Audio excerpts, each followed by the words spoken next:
ನಮಸ್ಕಾರ ಸ್ನೇಹಿತರೆ, ನಾನು ನಿಮ್ಮ ಉದಯ್ ಸರ್.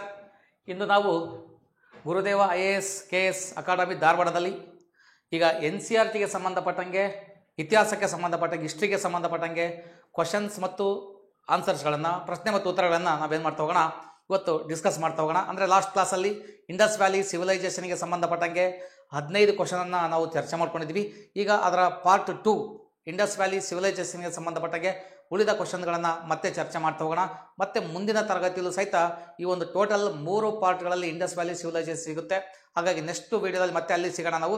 ಅದಕ್ಕಿಂತ ಮುಂಚಿತವಾಗಿ ಈಗಿನ 2ನೇ ಪಾರ್ಟ್ಗೆ ನಾವು ಈ ಒಂದು NCERTಗೆ ಸಂಬಂಧಪಟ್ಟಂಗೆ ಸ್ಪರ್ಧಾತ್ಮಕ ಪರೀಕ್ಷೆಯಲ್ಲಿ ಕೇಳಬಹುದಾದ ಮತ್ತು ಒಂದು NCERT ಪುಸ್ತಕದಲ್ಲಿ ಕೊಟ್ಟಂಥ ಕಂಟೆಂಟನ್ನು ತಗೊಂಡು ಕ್ವಶನ್ಸ್ ಆಗಿ ಕ್ರಿಯೇಟ್ ಮಾಡಿಕೊಂಡು ಅವುಗಳನ್ನು ನಾವು ಇಲ್ಲಿ ಚರ್ಚೆ ಮಾಡ್ತಾ ಹೋಗೋಣ. ಬನ್ನಿ ಹಾಗಾದರೆ ತಡ ಮಾಡೋದಕ್ಕೆ ಚರ್ಚೆ ಮಾಡ್ತಾ ಹೋಗೋಣ. ನೋಡಿ, ಇಂಡಸ್ ವ್ಯಾಲಿ ಸಿವಿಲೈಸೇಷನ್ ಅಂತ ಹೇಳ್ಕೊಳ್ತೀವಿ. ಸಿಂಧೂ ನಾಗರಿಕತೆ ಅಂತ. ಯಾವ ನಾಗರಿಕತೆ? ಸಿಂಧೂ ನಾಗರಿಕತೆ.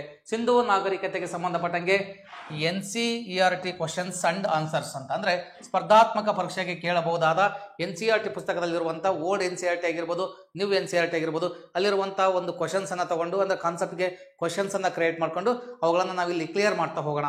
ಹಾಗಾದರೆ ಬನ್ನಿ ಮತ್ತೆ ನಾವು ಫಸ್ಟ್ ಕ್ವಶನ್ಗೆ ಇವತ್ತು ಹೋಗೋಣ. ಇಲ್ಲಿ ಸೆಕೆಂಡ್ ವಿಡಿಯೋದಲ್ಲಿ ಫಸ್ಟ್ ಕ್ವಶನ್ ಆಗಿ ನೋಡ್ರಿ, ಇಲ್ಲಿ ಕಂಡ ಇದ್ದ burnt bricks were used in constructions of building in which of the following civilization ಅಂತ ಇದೆ. ಅಂದರೆ ಈ ಕೆಳಗಿನ ಯಾವ ನಾಗರಿಕತೆಯಲ್ಲಿ ಕಟ್ಟಡಗಳ ನಿರ್ಮಾಣದಲ್ಲಿ ಸುಟ್ಟ ಇಟ್ಟಿಗೆಗಳನ್ನು ಬಳಸಲಾಗುತ್ತಿತ್ತು ಅಂತ ಸ್ವಲ್ಪ ಕೂಲಾಗಿ ಯೋಚನೆ ಮಾಡಬೇಕಾಗುತ್ತೆ. ಯಾಕಂದರೆ ಕೆಳಗಿನ ಯಾವ ನಾಗರಿಕತೆಯಲ್ಲಿ ಕಟ್ಟಡಗಳ ನಿರ್ಮಾಣದಲ್ಲಿ, ಅಂದರೆ ಯಾವ ನಾಗರಿಕತೆಯಲ್ಲಿ ಕಟ್ಟಡವನ್ನು ಕಟ್ಟುವಂಥ ನಿರ್ಮಾಣದಲ್ಲಿ ಸುಟ್ಟ ಇಟ್ಟಿಗೆಗಳನ್ನು ಬಳಸಲಾಗುತ್ತಿತ್ತು ಅಂತ ಇದೆ. ನಾವು ಓದ್ತಾ ಇರೋದು ಸಿಂಧೂ ನಾಗರಿಕತೆನ, ಅದರಲ್ಲಿ ಇದು ಕಾನ್ಸೆಪ್ಟು ನಮಗೆ ಸಿಗುತ್ತೆ. ಹಾಗಾದರೆ ತುಂಬ ಕೆಲವೊಂದು ಪಾಯಿಂಟ್ಸ್ಗಳು ತುಂಬ ಸೂಕ್ಷ್ಮವಾಗಿರ್ತವೆ, ಅವನ್ನ ಸ್ವಲ್ಪ ನೋಡ್ಕೋಬೇಕಾಗುತ್ತೆ. ಹರಪ್ಪ ಖಂಡಿತವಾಗಿ ಸುಟ್ಟ ಇಟ್ಟಿಗೆಗಳನ್ನು ಬಳಸ್ತಾ ಇದ್ರು ಹರಪ್ಪದಲ್ಲಿ. ಇದು ಹರಪ್ಪನ ನಾಗರಿಕತೆ ಸರಿ ಇದೆ. ಹಾಗಾದರೆ ಈಜಿಪ್ಟಲ್ಲಿ ಬಳಸಂಗಿಲ್ಲ. ಯಾಕಂದರೆ ಈಜಿಪ್ಟಲ್ಲಿ ಈ ಹಸಿ ಇಟ್ಟಿಗೆಗಳನ್ನು ಬಳಸ್ತಾರೆ. ಅಂದರೆ ಇಟ್ಟಿಗೆಗಳನ್ನು ಒಂದು ಕಡೆ ಗುಡ್ಡೆ ಹಾಕ್ತಂಗೆ ಹಾಕಿ ಅವುಗಳನ್ನು ಬಿಸಿಲಿಂದ ಒಣಗಿಸ್ತಾ ಇದ್ರು, ಸುಡ್ತಾ ಇತ್ತಿಲ್ಲ. ಹಾಗಾಗಿ ಈಜಿಪ್ಟು ಅಲ್ಲ. ಮತ್ತು ಮೆಸೊಪೊಟೋಮಿಯಾ, ಖಂಡಿತವಾಗಿ ಮೆಸೊಪೊಟೋಮಿಯಾದಲ್ಲಿ ಸುಟ್ಟ ಇಟ್ಟಿಗೆಗಳನ್ನು ಬಳಸ್ತಾ ಇದ್ರು ಅಂತ ಹೇಳ್ತೀವಿ. ಯಾವುದು ಬಳಸ್ತಾ ಇದ್ರು? ಸುಟ್ಟ ಇಟ್ಟಿಗೆಗಳನ್ನು ಬಳಸ್ತಾ ಇದ್ರು. ಹಾಗಾದರೆ ಆನ್ಸರ್ ಯಾವ್ದು ಸರ? ಆನ್ಸರ್ ಬಂದು 1 ಮತ್ತು 3. ಇಲ್ಲಿ ನೋಡಿ, 1 ಮತ್ತು 3. ಹಾಗಾಗಿ ಇದು ಆನ್ಸರು ಸಿ ಆನ್ಸರ್ ಇಲ್ಲಿ ಸರಿಯಾಗುತ್ತೆ. ಹಾಗಾದರೆ ಈ ಇಟ್ಟಿಗೆಗಳ ಬಗ್ಗೆ ಸ್ವಲ್ಪ ಮಾಹಿತಿ ತೊಗೊಂಬರೋಣ ನಾವು. ಇಲ್ಲಿ ನೋಡಿ, ಎಸ್, ಇವು ಸುಟ್ಟ ಇಟ್ಟಿಗೆಗಳು. ಇಲ್ಲಿ ನೋಡ್ರಿ, ನಿಮಗೆ ಕಾಣ್ತಾ ಇದೆ, ಇದು ಇಟ್ಟಿಗೆ ಇದೆಯಲ್ಲ, ಸುಟ್ಟ ಇಟ್ಟಿಗೆ ಇದು. ನೋಡಿ, ಸುಟ್ಟ ಇಟ್ಟಿಗೆ ತುಂಬ ದಿನಗಳ ಕಾಲ ಬರುತ್ತೆ ಮತ್ತು ಇದು ರೆಡ್ ಆಗಿರುತ್ತೆ. ಆದರೆ ಅರ್ಧಂಬರ್ಧ ಸುಟ್ಟಂಥ ಇಟ್ಟಿಗೆಗಳು ಕಪ್ಪಾಗ್ತವೆ, ಬಟ್ ಇಲ್ಲಿ ಮಳೆಯಿಂದನೂ ಸಹಿತ ಅವು ಹಾಳಾಗ್ತಾ ಹೋಗ್ತವೆ ಮುಂದೆ. ಆದರೆ ಹಸಿ ಇಟ್ಟಿಗೆಗಳು, ಯಾವುದೇ ಇಟ್ಟಿಗೆಯನ್ನು ಸುಟ್ಟಿಲ್ಲ ಅಂದರೆ ಈ ಥರ ಇರ್ತವೆ. ಇದಕ್ಕೆ ಲೈಫ್ ಇಲ್ಲ. ತುಂಬ ವರ್ಷಗಳ ಕಾಲ ಇಟ್ಟಿಗೆಗಳು ಬರೋದೇ ಇಲ್ಲ, ಹಾಳಾಗಿ ಹೋಗ್ತವೆ. ಯಾಕಂದರೆ ಮಳೆ ನೀರು ಅದ್ರ ಮೇಲೆ ಬಿದ್ದಾಗಿದ್ದು ಜಸ್ಟ್ ಲೈಕ್ ಮಣ್ಣು ಆಗಿರುತ್ತೆ. ಇದು ಬಿಸಿಲಿಗೆ ಒಣಗಿಸಿದ್ರೆ ಸಹಿತ ಇದು ಏನಾಗಲ್ಲ, ಗಟ್ಟಿ ಬರಲ್ಲ. ಹಾಗಾಗಿ ಇದು ತುಂಬ ದಿನಗಳ ಕಾಲ ಇರೋದೇ ಇಲ್ಲ, ಇದು ಇಟ್ಟಿಗೆ ಹಾಳಾಗುತ್ತೆ. ಹಾಗಾಗಿ ಸುಟ್ಟ ಇಟ್ಟಿಗೆಗಳನ್ನು ಎಲ್ಲಿ ಬಳಸಿದ್ರು ಅಂತ ಬಂದಾಗ ನೋಡಿ, ನಿಮಗೆ ಇಲ್ಲಿ ಕಾಣ್ತಾ ಇದೆ, ಯಾವುದ್ರಿ? ಹರಪ್ಪ ಮತ್ತು ಮೆಸೊಪೊಟೋಮಿಯಾದಲ್ಲಿ. ಮತ್ತು ಎಲ್ಲಿಲ್ಲ ಅಂದರೆ ಈಜಿಪ್ಟಲ್ಲಿ ಯಾವ ಇಟ್ಟಿಗೆ ಬಳಸಿದ್ರು ಅಂದರೆ ಈಜಿಪ್ಟಲ್ಲಿ ಹಸಿ ಇಟ್ಟಿಗೆಗಳನ್ನು ಬಳಸಿದ್ರು. ಹಾಗಾಗಿ ಯಾವ ಇಟ್ಟಿಗೆಗಳು ಸುಟ್ಟ ಇಟ್ಟಿಗೆಗಳನ್ನು ಬಳಸ್ತಾರೆ? ಹರಪ್ಪ ಮತ್ತು ಮೆಸೊಪೊಟೋಮಿಯಾದಲ್ಲಿ ಸುಟ್ಟ ಇಟ್ಟಿಗೆ ಬಳಸ್ತಾರೆ. ಯಾವುದಲ್ಲಿ ಬಳಸಲ್ಲ ಅಂದರೆ ಈಜಿಪ್ಟಲ್ಲಿ ಹಸಿ ಇಟ್ಟಿಗೆಗಳನ್ನು ಬಳಸ್ತಾರೆ. ಹಾಗಾದರೆ ಇಲ್ಲಿ ನೋಡ್ರಿ, ಇಲ್ಲಿ ನಿಮಗೆ ಕಾಣ್ತಾನೆ ಇಟ್ಟಿಗೆಗಳನ್ನು ಕಟ್ಟಿದ್ದಾರೆ, ಅಚ್ಚುಕಟ್ಟಾಗಿ ಇಟ್ಟಿಗೆಗಳಿದ್ದಾವೆ. ಹಾಗಾಗಿ ಸಿಂಧೂ ನಾಗರಿಕತೆಯಲ್ಲಿ ಮತ್ತು ಮೆಸೊಪೊಟೋಮಿಯಾದಲ್ಲಿ ಯಾವ ಇಟ್ಟಿಗೆಗಳನ್ನು ಬಳಸ್ತಾರೆ ಅಂದರೆ ಸುಟ್ಟ ಇಟ್ಟಿಗೆಗಳನ್ನು ಬಳಸ್ತಾರೆ. ಒಂದು ಕಲ್ಲಲ್ಲಿ ಸುಟ್ಟ ಇಟ್ಟಿಗೆ ಬಳಸೋದು, ಕಟ್ಟಡಗಳನ್ನು ಕಟ್ಟಕ್ಕೆ ಬಳಸ್ತಾರೆ, ಚರಂಡಿ ವ್ಯವಸ್ಥೆಯನ್ನು ಮಾಡೋಕ್ಕೆ ಬಳಸ್ತಾರೆ, ಬಾವಿಗಳನ್ನು ಕಟ್ಟಕ್ಕೆ ಬಳಸ್ತಾರೆ. ಅದ್ರ ಜೊತೆಗೆ ನೆಕ್ಸ್ಟ್ ಇಲ್ಲಿ ಈ ಕಸದ ಬುಟ್ಟಿಗಳು, ಡಸ್ಟ್ಬಿನ್ಸ್ ಅಂತ ಕರಿತೀವಿ, ಡಸ್ಟ್ಬಿನ್ಸ್ಗಳನ್ನು ಮಾಡೋಕ್ಕೆ ಬಳಸ್ತಾರೆ. ಮತ್ತು ಶೇಪ್ ಬಗ್ಗೆ ಮಾತಾಡ್ಬೇಕಂದ್ರೆ ಇಟ್ಟಿಗೆಗಳು ಎಲ್ ಶೇಪಲ್ಲಿರ್ತವೆ. ಅದ್ರ ಜೊತೆಗೆ ನೋಡಿರಿ, ಆಯತಾಕಾರದ ಇಟ್ಟಿಗೆಗಳು ಕಂಡು ಬರ್ತವೆ. ಆಮೇಲೆ ಚೌಕಾಕಾರದ ಇಟ್ಟಿಗೆಗಳು ಸಹಿತ ಕೆಲವು ಕಡೆ ಕಂಡು ಬರ್ತವೆ. ಆಮೇಲೆ ಅಷ್ಟೊಂದು ಸ್ಕಿಲ್ಲನ್ನು ಬಳಸಿದ್ರು ಸಿಂಧೂ ನಾಗರಿಕತೆ ಜನ. ಅಂದರೆ ನಾವು ಇಷ್ಟೆಲ್ಲ ಟೆಕ್ನಾಲಜಿ ಬಳಸ್ಕೊಂಡು ಎಲ್ ಶೇಪದ ಇಟ್ಟಿಗೆಗಳು ನಮ್ಮಲ್ಲಿ ಇಲ್ಲ. ನಾವು ಇನ್ನೂ ಪಾಪ ಗೌಂಡಿಗಳು, ಈ ಮೇಸನ್ ಕೆಲಸ ಮಾಡುವಂಥ ವ್ಯಕ್ತಿಗಳು, ಅವೇ ಒಂದು ಸುತ್ತಿಗೆ ತಂದು ಹೊಡ್ಕೊಳ್ತವೆ, ಇಟ್ಟಿಗೆಗಳನ್ನ ನೋಡ್ಕೊಂಡು ಅವ್ನು ಎಲ್ ಶೇಪ್ ಮಾಡ್ಕೊಂಡು ಕಟ್ತಾರೆ. ಬಟ್ ಆಗಿನ ಕಾಲದಲ್ಲಿ ಎಷ್ಟೊಂದು ಸೈಂಟಿಫಿಕ್ ಆಗಿ ಮುಂದುವರೆದಿದ್ರು ಅನ್ನೋಕ್ಕೆ ಈ ಇಟ್ಟಿಗೆಗಳ ಒಂದು ಪ್ರಮಾಣ ಏನಿದೆ, ಇಟ್ಟಿಗೆಗಳ ಒಂದು ಶೇಪ್ ಏನಿದೆ, ನಮಗೆ ಐಡೆಂಟಿಫೈ ಆಗಿ ಕಂಡು ಬರ್ತಕ್ಕಂಥದ್ದು ಇಲ್ಲಿ ಸಿಂಧೂ ನಾಗರಿಕತೆ. ಹಾಗಾಗಿ ಇಲ್ಲಿ ನೋಡ್ರಿ, ಕಾನ್ಸೆಪ್ಟ್ ಇದೆ, ಸ್ವಲ್ಪ ನೋಡ್ತಾ ಹೋಗೋಣ. ಹರಪ್ಪ ಮತ್ತು ಮೆಸೊಪೊಟೋಮಿಯಾ ನಾಗರಿಕತೆಯಲ್ಲಿ ಕಟ್ಟಡ ನಿರ್ಮಾಣದಲ್ಲಿ ಸುಟ್ಟ ಇಟ್ಟಿಗೆಗಳನ್ನು ಬಳಸಲಾಗುತ್ತಿತ್ತು. ಓಕೆ, ಸರಿ ಇದೆ. ಹಾಗಾದರೆ ಮೆಸೊಪೊಟೋಮಿಯಾದಲ್ಲಿ ಸುಟ್ಟ ಇಟ್ಟಿಗೆಗಳನ್ನು ಬಳಸಲಾಗಿದೆ.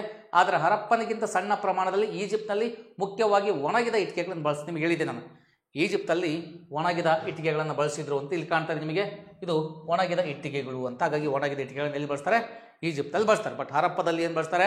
ಸುಟ್ಟ ಇಟ್ಟಿಗೆಗಳನ್ನು ಬಳಸ್ತಾರೆ. ಇದು ಇಟ್ಟಿಗೆಗಳಿಗೆ ಸಂಬಂಧಪಟ್ಟಂಗೆ ಮಾಹಿತಿ ಆಗ್ತಕ್ಕಂಥದ್ದಲ್ಲಿ ಸಿಂಧು ನಾಗರಿಕತೆಯಲ್ಲಿ. ಓಕೆ, ಈಗ ಮತ್ತೆ ಒಂದು ಕ್ವಶನ್ಗೆ ಹೋಗೋಣ ನಾವು. ಇಲ್ಲಿ ನೋಡಿ, consider the following statement with reference to the drainage pattern of Harappan cities ಅಂತ ಇದೆ. ಏನು ಸರ್ ಹಂಗಂದರೆ ಹರಪ್ಪ ನಗರಗಳ ಚರಂಡಿ ಅಥವಾ ಒಳಚರಂಡಿ ಮಾದರಿಗೆ ಸಂಬಂಧಿಸಿದಂತೆ ಈ ಕೆಳಗಿನ ಹೇಳಿಕೆಗಳನ್ನು ಪರಿಗಣಿಸಿ ಅಂತ ಇದೆ. ಅಂದರೆ ಸ್ವಲ್ಪ ಕ್ವಶನ್ ಅರ್ಥ ಮಾಡ್ಕೊಂಬೋಣ. ಹರಪ್ಪ ನಗರಗಳ ಒಳಚರಂಡಿ ಮಾದರಿಗೆ ಸಂಬಂಧಿಸಿದಂತೆ ಈ ಕೆಳಗಿನ ಹೇಳಿಕೆಗಳು ಪರಿಗಣಿಸಿ. ನೋಡಿ, ಒಳಚರಂಡಿಗೆ ಸಂಬಂಧಪಟ್ಟಂಗೆ ಕಾನ್ಸೆಪ್ಟ್ ಇದೆ, ಅದ್ರ ಬಗ್ಗೆ ನಾವು ಆಪ್ಷನ್ ಕೊಟ್ಟಿದ್ದೀವಿ. ಅದರಲ್ಲಿ ಏನೇನು ಆಪ್ಷನ್ ಸರಿ ಇದೆ, ಯಾವುದು ತಪ್ಪಿದೆ ಅಂತ. ಮತ್ತೆ ಇಲ್ಲಿ ನೋಡ್ರಿ, ಮೇಲೆ ನೀಡಲಾದ ಹೇಳಿಕೆಗಳು ಯಾವುದು ತಪ್ಪು ಅಂತ. ಇದು ಭಾಳ ಇಂಪಾರ್ಟೆಂಟ್. ಯಾಕಂದರೆ ಕ್ವಶನ್ ಇಲ್ಲಿಗೆ ಎಂಡ್ ಆಗಿಲ್ಲ ದೋಸ್ತ, ಇಲ್ಲಿಗೆ ಎಂಡ್ ಆಗಿಲ್ಲ, ಇಲ್ಲಿಗೆ ಎಂಡ್ ಆಗುತ್ತೆ ಪ್ರಶ್ನೆ. ಅರ್ಥ ಮಾಡ್ಕೊಳ್ರಿ, ಪ್ರಶ್ನೆ ಎಂಡ್ ಆಗೋರ್ಗೆ ಓದ್ಕೋಬೇಕಾಗಿರೋ ಜವಾಬ್ದಾರಿ. ಇಲ್ಲಿಗೆ ಮತ್ತೆ ಎಂಡ್ ಆಗಲ್ಲ, ಇಲ್ಲಿಗೆ ಎಂಡ್ ಆಗುತ್ತೆ ಪ್ರಶ್ನೆ, ಇಲ್ಲಿಗೆ ಎಂಡ್ ಆಗುತ್ತೆ ಪ್ರಶ್ನೆ. ಆನ್ಸರ್ ಕೆಳಗಡೆ ಇದೆ, ಅದು ಆನ್ಸರ್ ಆಮೇಲೆ ನೋಡೋಣ. ಫಸ್ಟು ಕಾನ್ಸೆಪ್ಟ್ ನೋಡೋಣ. ಹರಪ್ಪ ನಗರಗಳ ಒಳಚರಂಡಿ ಮಾದರಿಗೆ ಸಂಬಂಧಿಸಿದಂತೆ ಈ ಕೆಳಗಿನ ಹೇಳಿಕೆಗಳನ್ನು ಪರಿಗಣಿಸಿ ಅಂತ ಇದೆ. ಓಕೆ, ಹೆಚ್ಚಿನ ದೊಡ್ಡ ಅಥವಾ ಸಣ್ಣ ಮನೆಗಳು ತಮ್ಮದೇ ಆದ ಅಂಗಳ ಮತ್ತು ಸ್ನಾನಗೃಹವನ್ನು ಹೊಂದಿವೆ. ದೊಡ್ಡ ಮನೆಯಾಗಿರ್ಬೋದು ಅಥವಾ ಚಿಕ್ಕ ಮನೆಯಾಗಿರ್ಬೋದು, ತಮ್ಮದೇ ಆದ ಒಂದು ಅಂಗಳ ಅಂದರೆ ಒಂದು ಮನೆ ಮುಂದೆ, ಬಾಗಿಲು ಮುಂದೆ ಒಂದು ಸ್ಪೇಸ್ ಇದೆ. ಎಸ್, ಖಂಡಿತವಾಗಿ ಪ್ರತಿಯೊಂದು ಸಿಂಧೂ ನಾಗರಿಕತೆ ಮನೆಗಳು ಬಾಗಿಲು ಮುಂದೆ ಸ್ಪೇಸ್ ಇರುತ್ತೆ, ಅಂಗಳವನ್ನು ಹೊಂದಿವೆ. ಮತ್ತು ತಮ್ಮದೇ ಆದ ಸ್ನಾನಗೃಹವನ್ನು ಹೊಂದಿವೆ. ಖಂಡಿತವಾಗಿ ಪ್ರತಿಯೊಂದು ಮನೆಗೆ ಸ್ನಾನಗೃಹ ಎಲ್ಲಿ? ಸಿಂಧೂ ನಾಗರಿಕತೆಯಲ್ಲಿ. ಇದು ನಮಗೇನಾಗುತ್ತೆ ಆನ್ಸರು ಸರಿ ಇದೆ ಅಂತ. ಓಕೆ, ನೆಕ್ಸ್ಟ್ ಮತ್ತೆ ವಿಷಯಕ್ಕೆ ಹೋಗೋಣ. ಆಪ್ಷನ್ ಬಿ ಇದು ಸರಿ ಇದೆ. ಯಾವುದು ತಪ್ಪು ಅಂತ ಕೊಟ್ಬಿಟ್ಟಾನೆ, ಸ್ವಲ್ಪ ಯೋಚನೆ ಮಾಡ್ಕೊಂಬೋಣ. ಮತ್ತೆ ಮನೆಯಿಂದ ಬೀದಿಗಳಿಗೆ ನೀರು ಹರಿಯುತ್ತಿತ್ತು, ಅವುಗಳಿಗೆ ಚರಂಡಿಗಳಿರಲಿಲ್ಲ ಅಂತ ಇದೆ. ಖಂಡಿತವಾಗಿ ಇದು ತಪ್ಪಾಗುತ್ತೆ. ಯಾಕೆ ಅಂದರೆ ಮನೆಗಳಿಂದ ಬೀದಿಗಳಿಗೆ ನೀರು ಯಾಕೆ ಹರಿತಿದ್ರಿ? ಯಾಕಂದ್ರೆ ಚರಂಡಿಯಲ್ಲಿ ಇದ್ದು ಅಲ್ಲಿ ಇವ್ರು ಏನು ಅರ್ಥ ತೋರಿಸ್ತಾರೆ, ಮನೆಗಳಿಂದ ಬೀದಿಗೆ ಯಾಕೆ ಹರಿಯುತ್ತೆ ಅಂದರೆ ಚರಂಡಿ ಇಲ್ದಾಗ ಬೀದಿಗೆ ನೀರು ಹರಿತಾ ಇತ್ತು, ಹಾಗಾಗಿ ಇಲ್ಲಿ ತಪ್ಪಾಗುತ್ತೆ. ಇದು ಆ ಥರ ಚಾನ್ಸಸ್ಸೇ ಇದ್ದಿಲ್ಲ, ಅವುಗಳಿಗೆ ಚರಂಡಿ ಇಲ್ಲ, ಹಾಗಾಗಿ ಚರಂಡಿ ಇಲ್ಲ ಅದಕ್ಕೆ ಅವು ಇದು ಹರಿತಿತ್ತು ಅಂತಾರೆ. ಬಟ್ ಇದನ್ನ ತೆಗೆದ್ರೆ ತಪ್ಪಾಗುತ್ತೆ. ಪ್ರತಿಯೊಂದು ಮನೆಗೆ ಚರಂಡಿ ವ್ಯವಸ್ಥೆ ಇದೆ, ಹಾಗಾಗಿ ಇದು ರಾಂಗ್ ಆಗುತ್ತೆ. ಮತ್ತೆ ವಿಷಯಕ್ಕೆ ಹೋಗೋಣ ನಾವು. ಬನವಾಲಿಯಲ್ಲಿ ಬೀದಿಗಳು ಮತ್ತು ಒಳಚರಂಡಿಗಳ ಅವಶೇಷಗಳು ಸಹ ಕಂಡು ಬಂದಿವೆ. ಖಂಡಿತವಾಗಿ ಬನವಾಲಿಯಲ್ಲಿ ಬೀದಿಗಳಿವೆ, ಚರಂಡಿ ವ್ಯವಸ್ಥೆ ಸಹಿತ ಕಂಡು ಬರ್ತಕ್ಕಂಥದ್ದು. ಹಾಗಾದರೆ ಇದು ಯಾವುದು ಸರಿ ಇದೆ ಸರ್? ಹಾಗಾದರೆ ಯಾವುದು ತಪ್ಪಾಗಿದೆ? ಇಲ್ಲಿ ಯಾವುದು ತಪ್ಪಂದರೆ ಇದು ನಮಗೆ ಸರಿ ಇದೆ, ಇದು ಸರಿ ಇದೆ, ಇದು ನಮಗೆ ತಪ್ಪಾಗಿದೆ. ಹಾಗಾದರೆ ಆನ್ಸರ್ ಬಂದು 2 ಅಂತ, ಕೇವಲ 2. ಸಿ ಇಲ್ಲ ನೋಡ್ರಿ, ಬಿ ಆನ್ಸರ್ ಇದೆ, ಕೇವಲ 2 ಅಂತ. ಹಾಗಾದರೆ ಇಲ್ಲಿ ಕೇವಲ 2 ನಮಗೆ ಏನಾಗುತ್ತೆ ಅಂದರೆ ತಪ್ಪಾಗುತ್ತೆ. ಯಾವ ತಪ್ಪಾಗಿದೆ? 2 ಮಾತ್ರ ತಪ್ಪಾಗಿದೆ. ಇಲ್ಲಿ ಆನ್ಸರ್ ಇದು ಆಗುತ್ತೆ. ಆ್ಯಕ್ಚುಲಿ ಯಾವ ತಪ್ಪಾಗುತ್ತೆ? ಇದು ಆಗುತ್ತೆ. ಹಾಗಾಗಿ ಇಲ್ಲಿ ಅರ್ಥ ಮಾಡ್ಕೊಳ್ರಿ, ಕೇವಲ 2. ಹಾಗಾದರೆ ಇಲ್ಲಿ ಅರ್ಥ ಮಾಡ್ಕೋಬೇಕಾಗಿರೋ ಕಾನ್ಸೆಪ್ಟ್ ಇಷ್ಟೇ. ಇಲ್ಲಿ ಕೇವಲ 2 ತಪ್ಪಾಗಿದೆ ಅಂತ. ಕೇವಲ ಏನು ತಪ್ಪಾಗಿದೆ? 2 ತಪ್ಪಾಗಿದೆ. ಹಾಗಾಗಿ ಆನ್ಸರು ಇದು ನಮಗೆ ಬಿ ಆಗುತ್ತೆ. ಆನ್ಸರ್ ಯಾವುದ್ರಿ? ಬಿ ಆಗುತ್ತೆ. ಕೇವಲ 2 ತಪ್ಪು ಅಂತ. ಓಕೆ, ಅರ್ಥ ಮಾಡ್ಕೊಳ್ರಿ. ಪ್ರತಿಯೊಂದು ಮನೆಗೂ ಚರಂಡಿ ವ್ಯವಸ್ಥೆ ಇದೆ. ಸಣ್ಣ ಸಣ್ಣ ಮನೆಯಾಗಿರ್ಬೋದು, ದೊಡ್ಡ ಮನೆಯಾಗಿರ್ಬೋದು. ನಿಮಗೆ ಇಲ್ಲಿ ಪಿಕ್ಕಲ್ಲಿ ಕಾಣ್ತಾ ಇದೆ ನೋಡಿರಿ, ಅದ್ಭುತವಾಗಿ ಪಿಕ್ ಇದೆ. ಇಲ್ಲಿ ನಿಮಗೂ ಮನೆ ಇದಾವಲ್ಲ, ಈ ಮನೆಗಳು ಪ್ರತಿಯೊಂದು ಮನೆಗಳು ಚರಂಡಿಗೆ ವ್ಯವಸ್ಥೆಗೆ ಕನೆಕ್ಟ್ ಆಗ್ತವೆ. ಹಾಗಾಗಿ ಸಣ್ಣ ಸಣ್ಣ ಮನೆ ಆಗಿರ್ಬೋದು ಅಥವಾ ದೊಡ್ಡ ಮನೆ ಆಗಿರ್ಬೋದು, ಚರಂಡಿ ವ್ಯವಸ್ಥೆಗೆ ಕನೆಕ್ಟ್ ಆಗ್ತವೆ. ಹಾಗಾಗಿ ಇದು ನಮಗೆ ಸರಿಯಾದ ಆನ್ಸರ್ ಯಾವುದಾಗುತ್ತೆ? ಬಿ ಆಗುತ್ತೆ. ಅಂದರೆ ಇದು ಕೇವಲ 2 ಮಾತ್ರ ತಪ್ಪು ಅನ್ನೋದು ಕ್ಲಿಯರ್ ಮಾಡ್ಕೊಳ್ರಿ. ಪ್ರತಿ ಮನೆಗೂ ಚರಂಡಿ ವ್ಯವಸ್ಥೆ, ಪ್ರತಿ ಮನೆಗೂ ಮತ್ತು ಯಾವುದ್ರಿ ಸ್ನಾನಗೃಹ ಇರುತ್ತೆ. ಮತ್ತು ಇಲ್ಲಿ ಏನಂತ ಹೇಳಿಲ್ಲ, ಮನೆಯಿಂದ ಬೀದಿಗಳಿಗೆ ನೀರು. ಪಬ್ಲಿಕಲ್ಲಿ ನಮ್ಮ ಹಳ್ಳಿಗಳಲ್ಲೆಲ್ಲ ಗೊತ್ತಲ್ಲ, ಎಷ್ಟೊಂದು ನಾವು ವೈಜ್ಞಾನಿಕವಾಗಿ ಬೆಳೆದ್ರು ಅವೈಜ್ಞಾನಿಕ ಪದ್ಧತಿಯಲ್ಲಿ ಬೆಳೀತಾ ಇದೀವಿ. ಅಂದರೆ ನಾಗರಿಕತೆಯಿಂದ ನಾವು ನಾಗರಿಕತೆಗೆ ಬಂದರೂ ಬದುಕುವಂಥ ರೀತಿ ನಮ್ಮದು ಅನಾಗರಿಕತೆ ನಿರೀತಿಯಾಗಿದೆ. ಯಾಕಂದರೆ ಹಳ್ಳಿಗಳಲ್ಲಿ ಜೀವನ ತುಂಬ ಕಷ್ಟ, ನೀರೆಲ್ಲ ರೋಡಿಗೆ ಹೋಗುತ್ತೆ, ಚರಂಡಿ ವ್ಯವಸ್ಥೆ ಕ್ಲೀನ್ ಇರಲ್ಲ, ತುಂಬ ಕಷ್ಟಕರ ಜೀವನವನ್ನು ಮಾಡ್ತೀವಿ. ಬಟ್ ಸಿಂಧೂ ನಾಗರಿಕತೆ ಜನ ಆಗಿನ ಕಾಲದನೇ ಒಂದು ಸಿಟಿ ಲೈಫನ್ನು ಹೊಂದಿದ್ರು ಅನ್ನೋಕ್ಕೆ ಇವೆಲ್ಲ ನಮಗೆ ಸಾಕ್ಷಿಯಾಗಿ ನಮಗೆ ಕಂಡುಬರ್ತವೆ, ನೋಡ್ಕೊಳ್ತಾ ಹೋಗ್ತೀವಿ. ಓಕೆನಾ? ಈಗ ಮತ್ತೆ ವಿಷಯಕ್ಕೆ ಹೋಗೋಣ. Next, the evidence of the bloods ಅಂದರೆ blood field is found in which of the following sites ಅಂತ. ಅಂದರೆ ಇಲ್ಲಿ ಏನರ್ಥ? ಉಳುಮೆ ಮಾಡಿದ ಹೊಲದ ಪುರಾವೆಗಳು. ಇಲ್ಲಿ ಫ್ಲಗ್ ಅಂತ ಬರ್ತಾ ಇದೆ, field is the found in which of the following sites ಅಂತ ಬರ್ತದೆ. ಉಳುಮೆ ಮಾಡಿದ ಹೊಲದ ಪುರಾವೆಗಳು ಅಂದರೆ ಉಳುಮೆ ಮಾಡಿದ ಒಂದು ಗುರುತು ಎಲ್ಲಿ ಕಂಡುಬರುತ್ತೆ? ಪುರಾವೆ ಅಂದರೆ ಗುರುತು ಅಂತ. ಕೆಳಗಿನ ಯಾವ ಸ್ಥಳದಲ್ಲಿ ಕಂಡುಬರುತ್ತೆ ಅಂತ. ಖಂಡಿತವಾಗಿ ಎಲ್ಲೆಲ್ಲಿ ಕಂಡುಬರುತ್ತೆ ಅಂತ ಬಂದಾಗ ಹರಪ್ಪದಲ್ಲಿ ಇಲ್ಲ ದೋಸ್ತ, ಎಲ್ಲಿಲ್ಲ? ಹರಪ್ಪದಲ್ಲಿಲ್ಲ. ಲೋತಾಲಲ್ಲೂ ಸಹಿತ ಮಾಹಿತಿ ನಮಗೆ ಸಿಗಲ್ಲ. ದೊಲವೆರೋದಲ್ಲಿ ಸಹಿತ ನಮಗೆ ಮಾಹಿತಿ ಸಿಗಲ್ಲ. ಕಾಲಿಬಂಗನಲ್ಲಿ ನಮಗೆ ಮಾಹಿತಿ ಸಿಗುತ್ತೆ. ಏನು ಸಿಗುತ್ತೆ? ಕಾಲಿಬಂಗನಲ್ಲಿ ಮಾಹಿತಿ ಸಿಗುತ್ತೆ. ಹಾಗಾದರೆ ಉಳುಮೆ ಮಾಡಿದ ಜಾಗ ಕಂಡುಬರೋದು ಎಲ್ಲಿ ಅಂದರೆ ಕಾಲಿಬಂಗನಲ್ಲಿ. ಓಕೆ, ಈಗ ನಾವು ಕಾಲಿಬಂಗಾನಿಗೆ ಹೋಗೋದಾದರೆ ಏನು ಸರ್ ವಿಷಯ ನೋಡಿ, ನಿಮಗೆ ಆನ್ಸರ್ ಸಿಗ್ತಾ ಇದೆ ಇಲ್ಲಿ ನೋಡಿ. ಕಾಲಿಬಂಗಾನಿಗೆ ಹೋಗೋದಾದರೆ ಇಲ್ಲಿ ನೋಡಿ ಒಂದು ಪಿಕ್ ಇದೆ ನಿಮಗೆ ಕಾಲಿಬಂಗಾನಿಗೆ ಸಂಬಂಧಪಟ್ಟಾಗೆ. ಇದು ಉಳುಮೆ ಮಾಡಿದ ಜಾಗ ಕಾಲಿಬಂಗಾನ್. ಇಲ್ಲೊಂದಿದೆ ಅದು ಚೋಲಿಸ್ತಾನ ಅಂತ.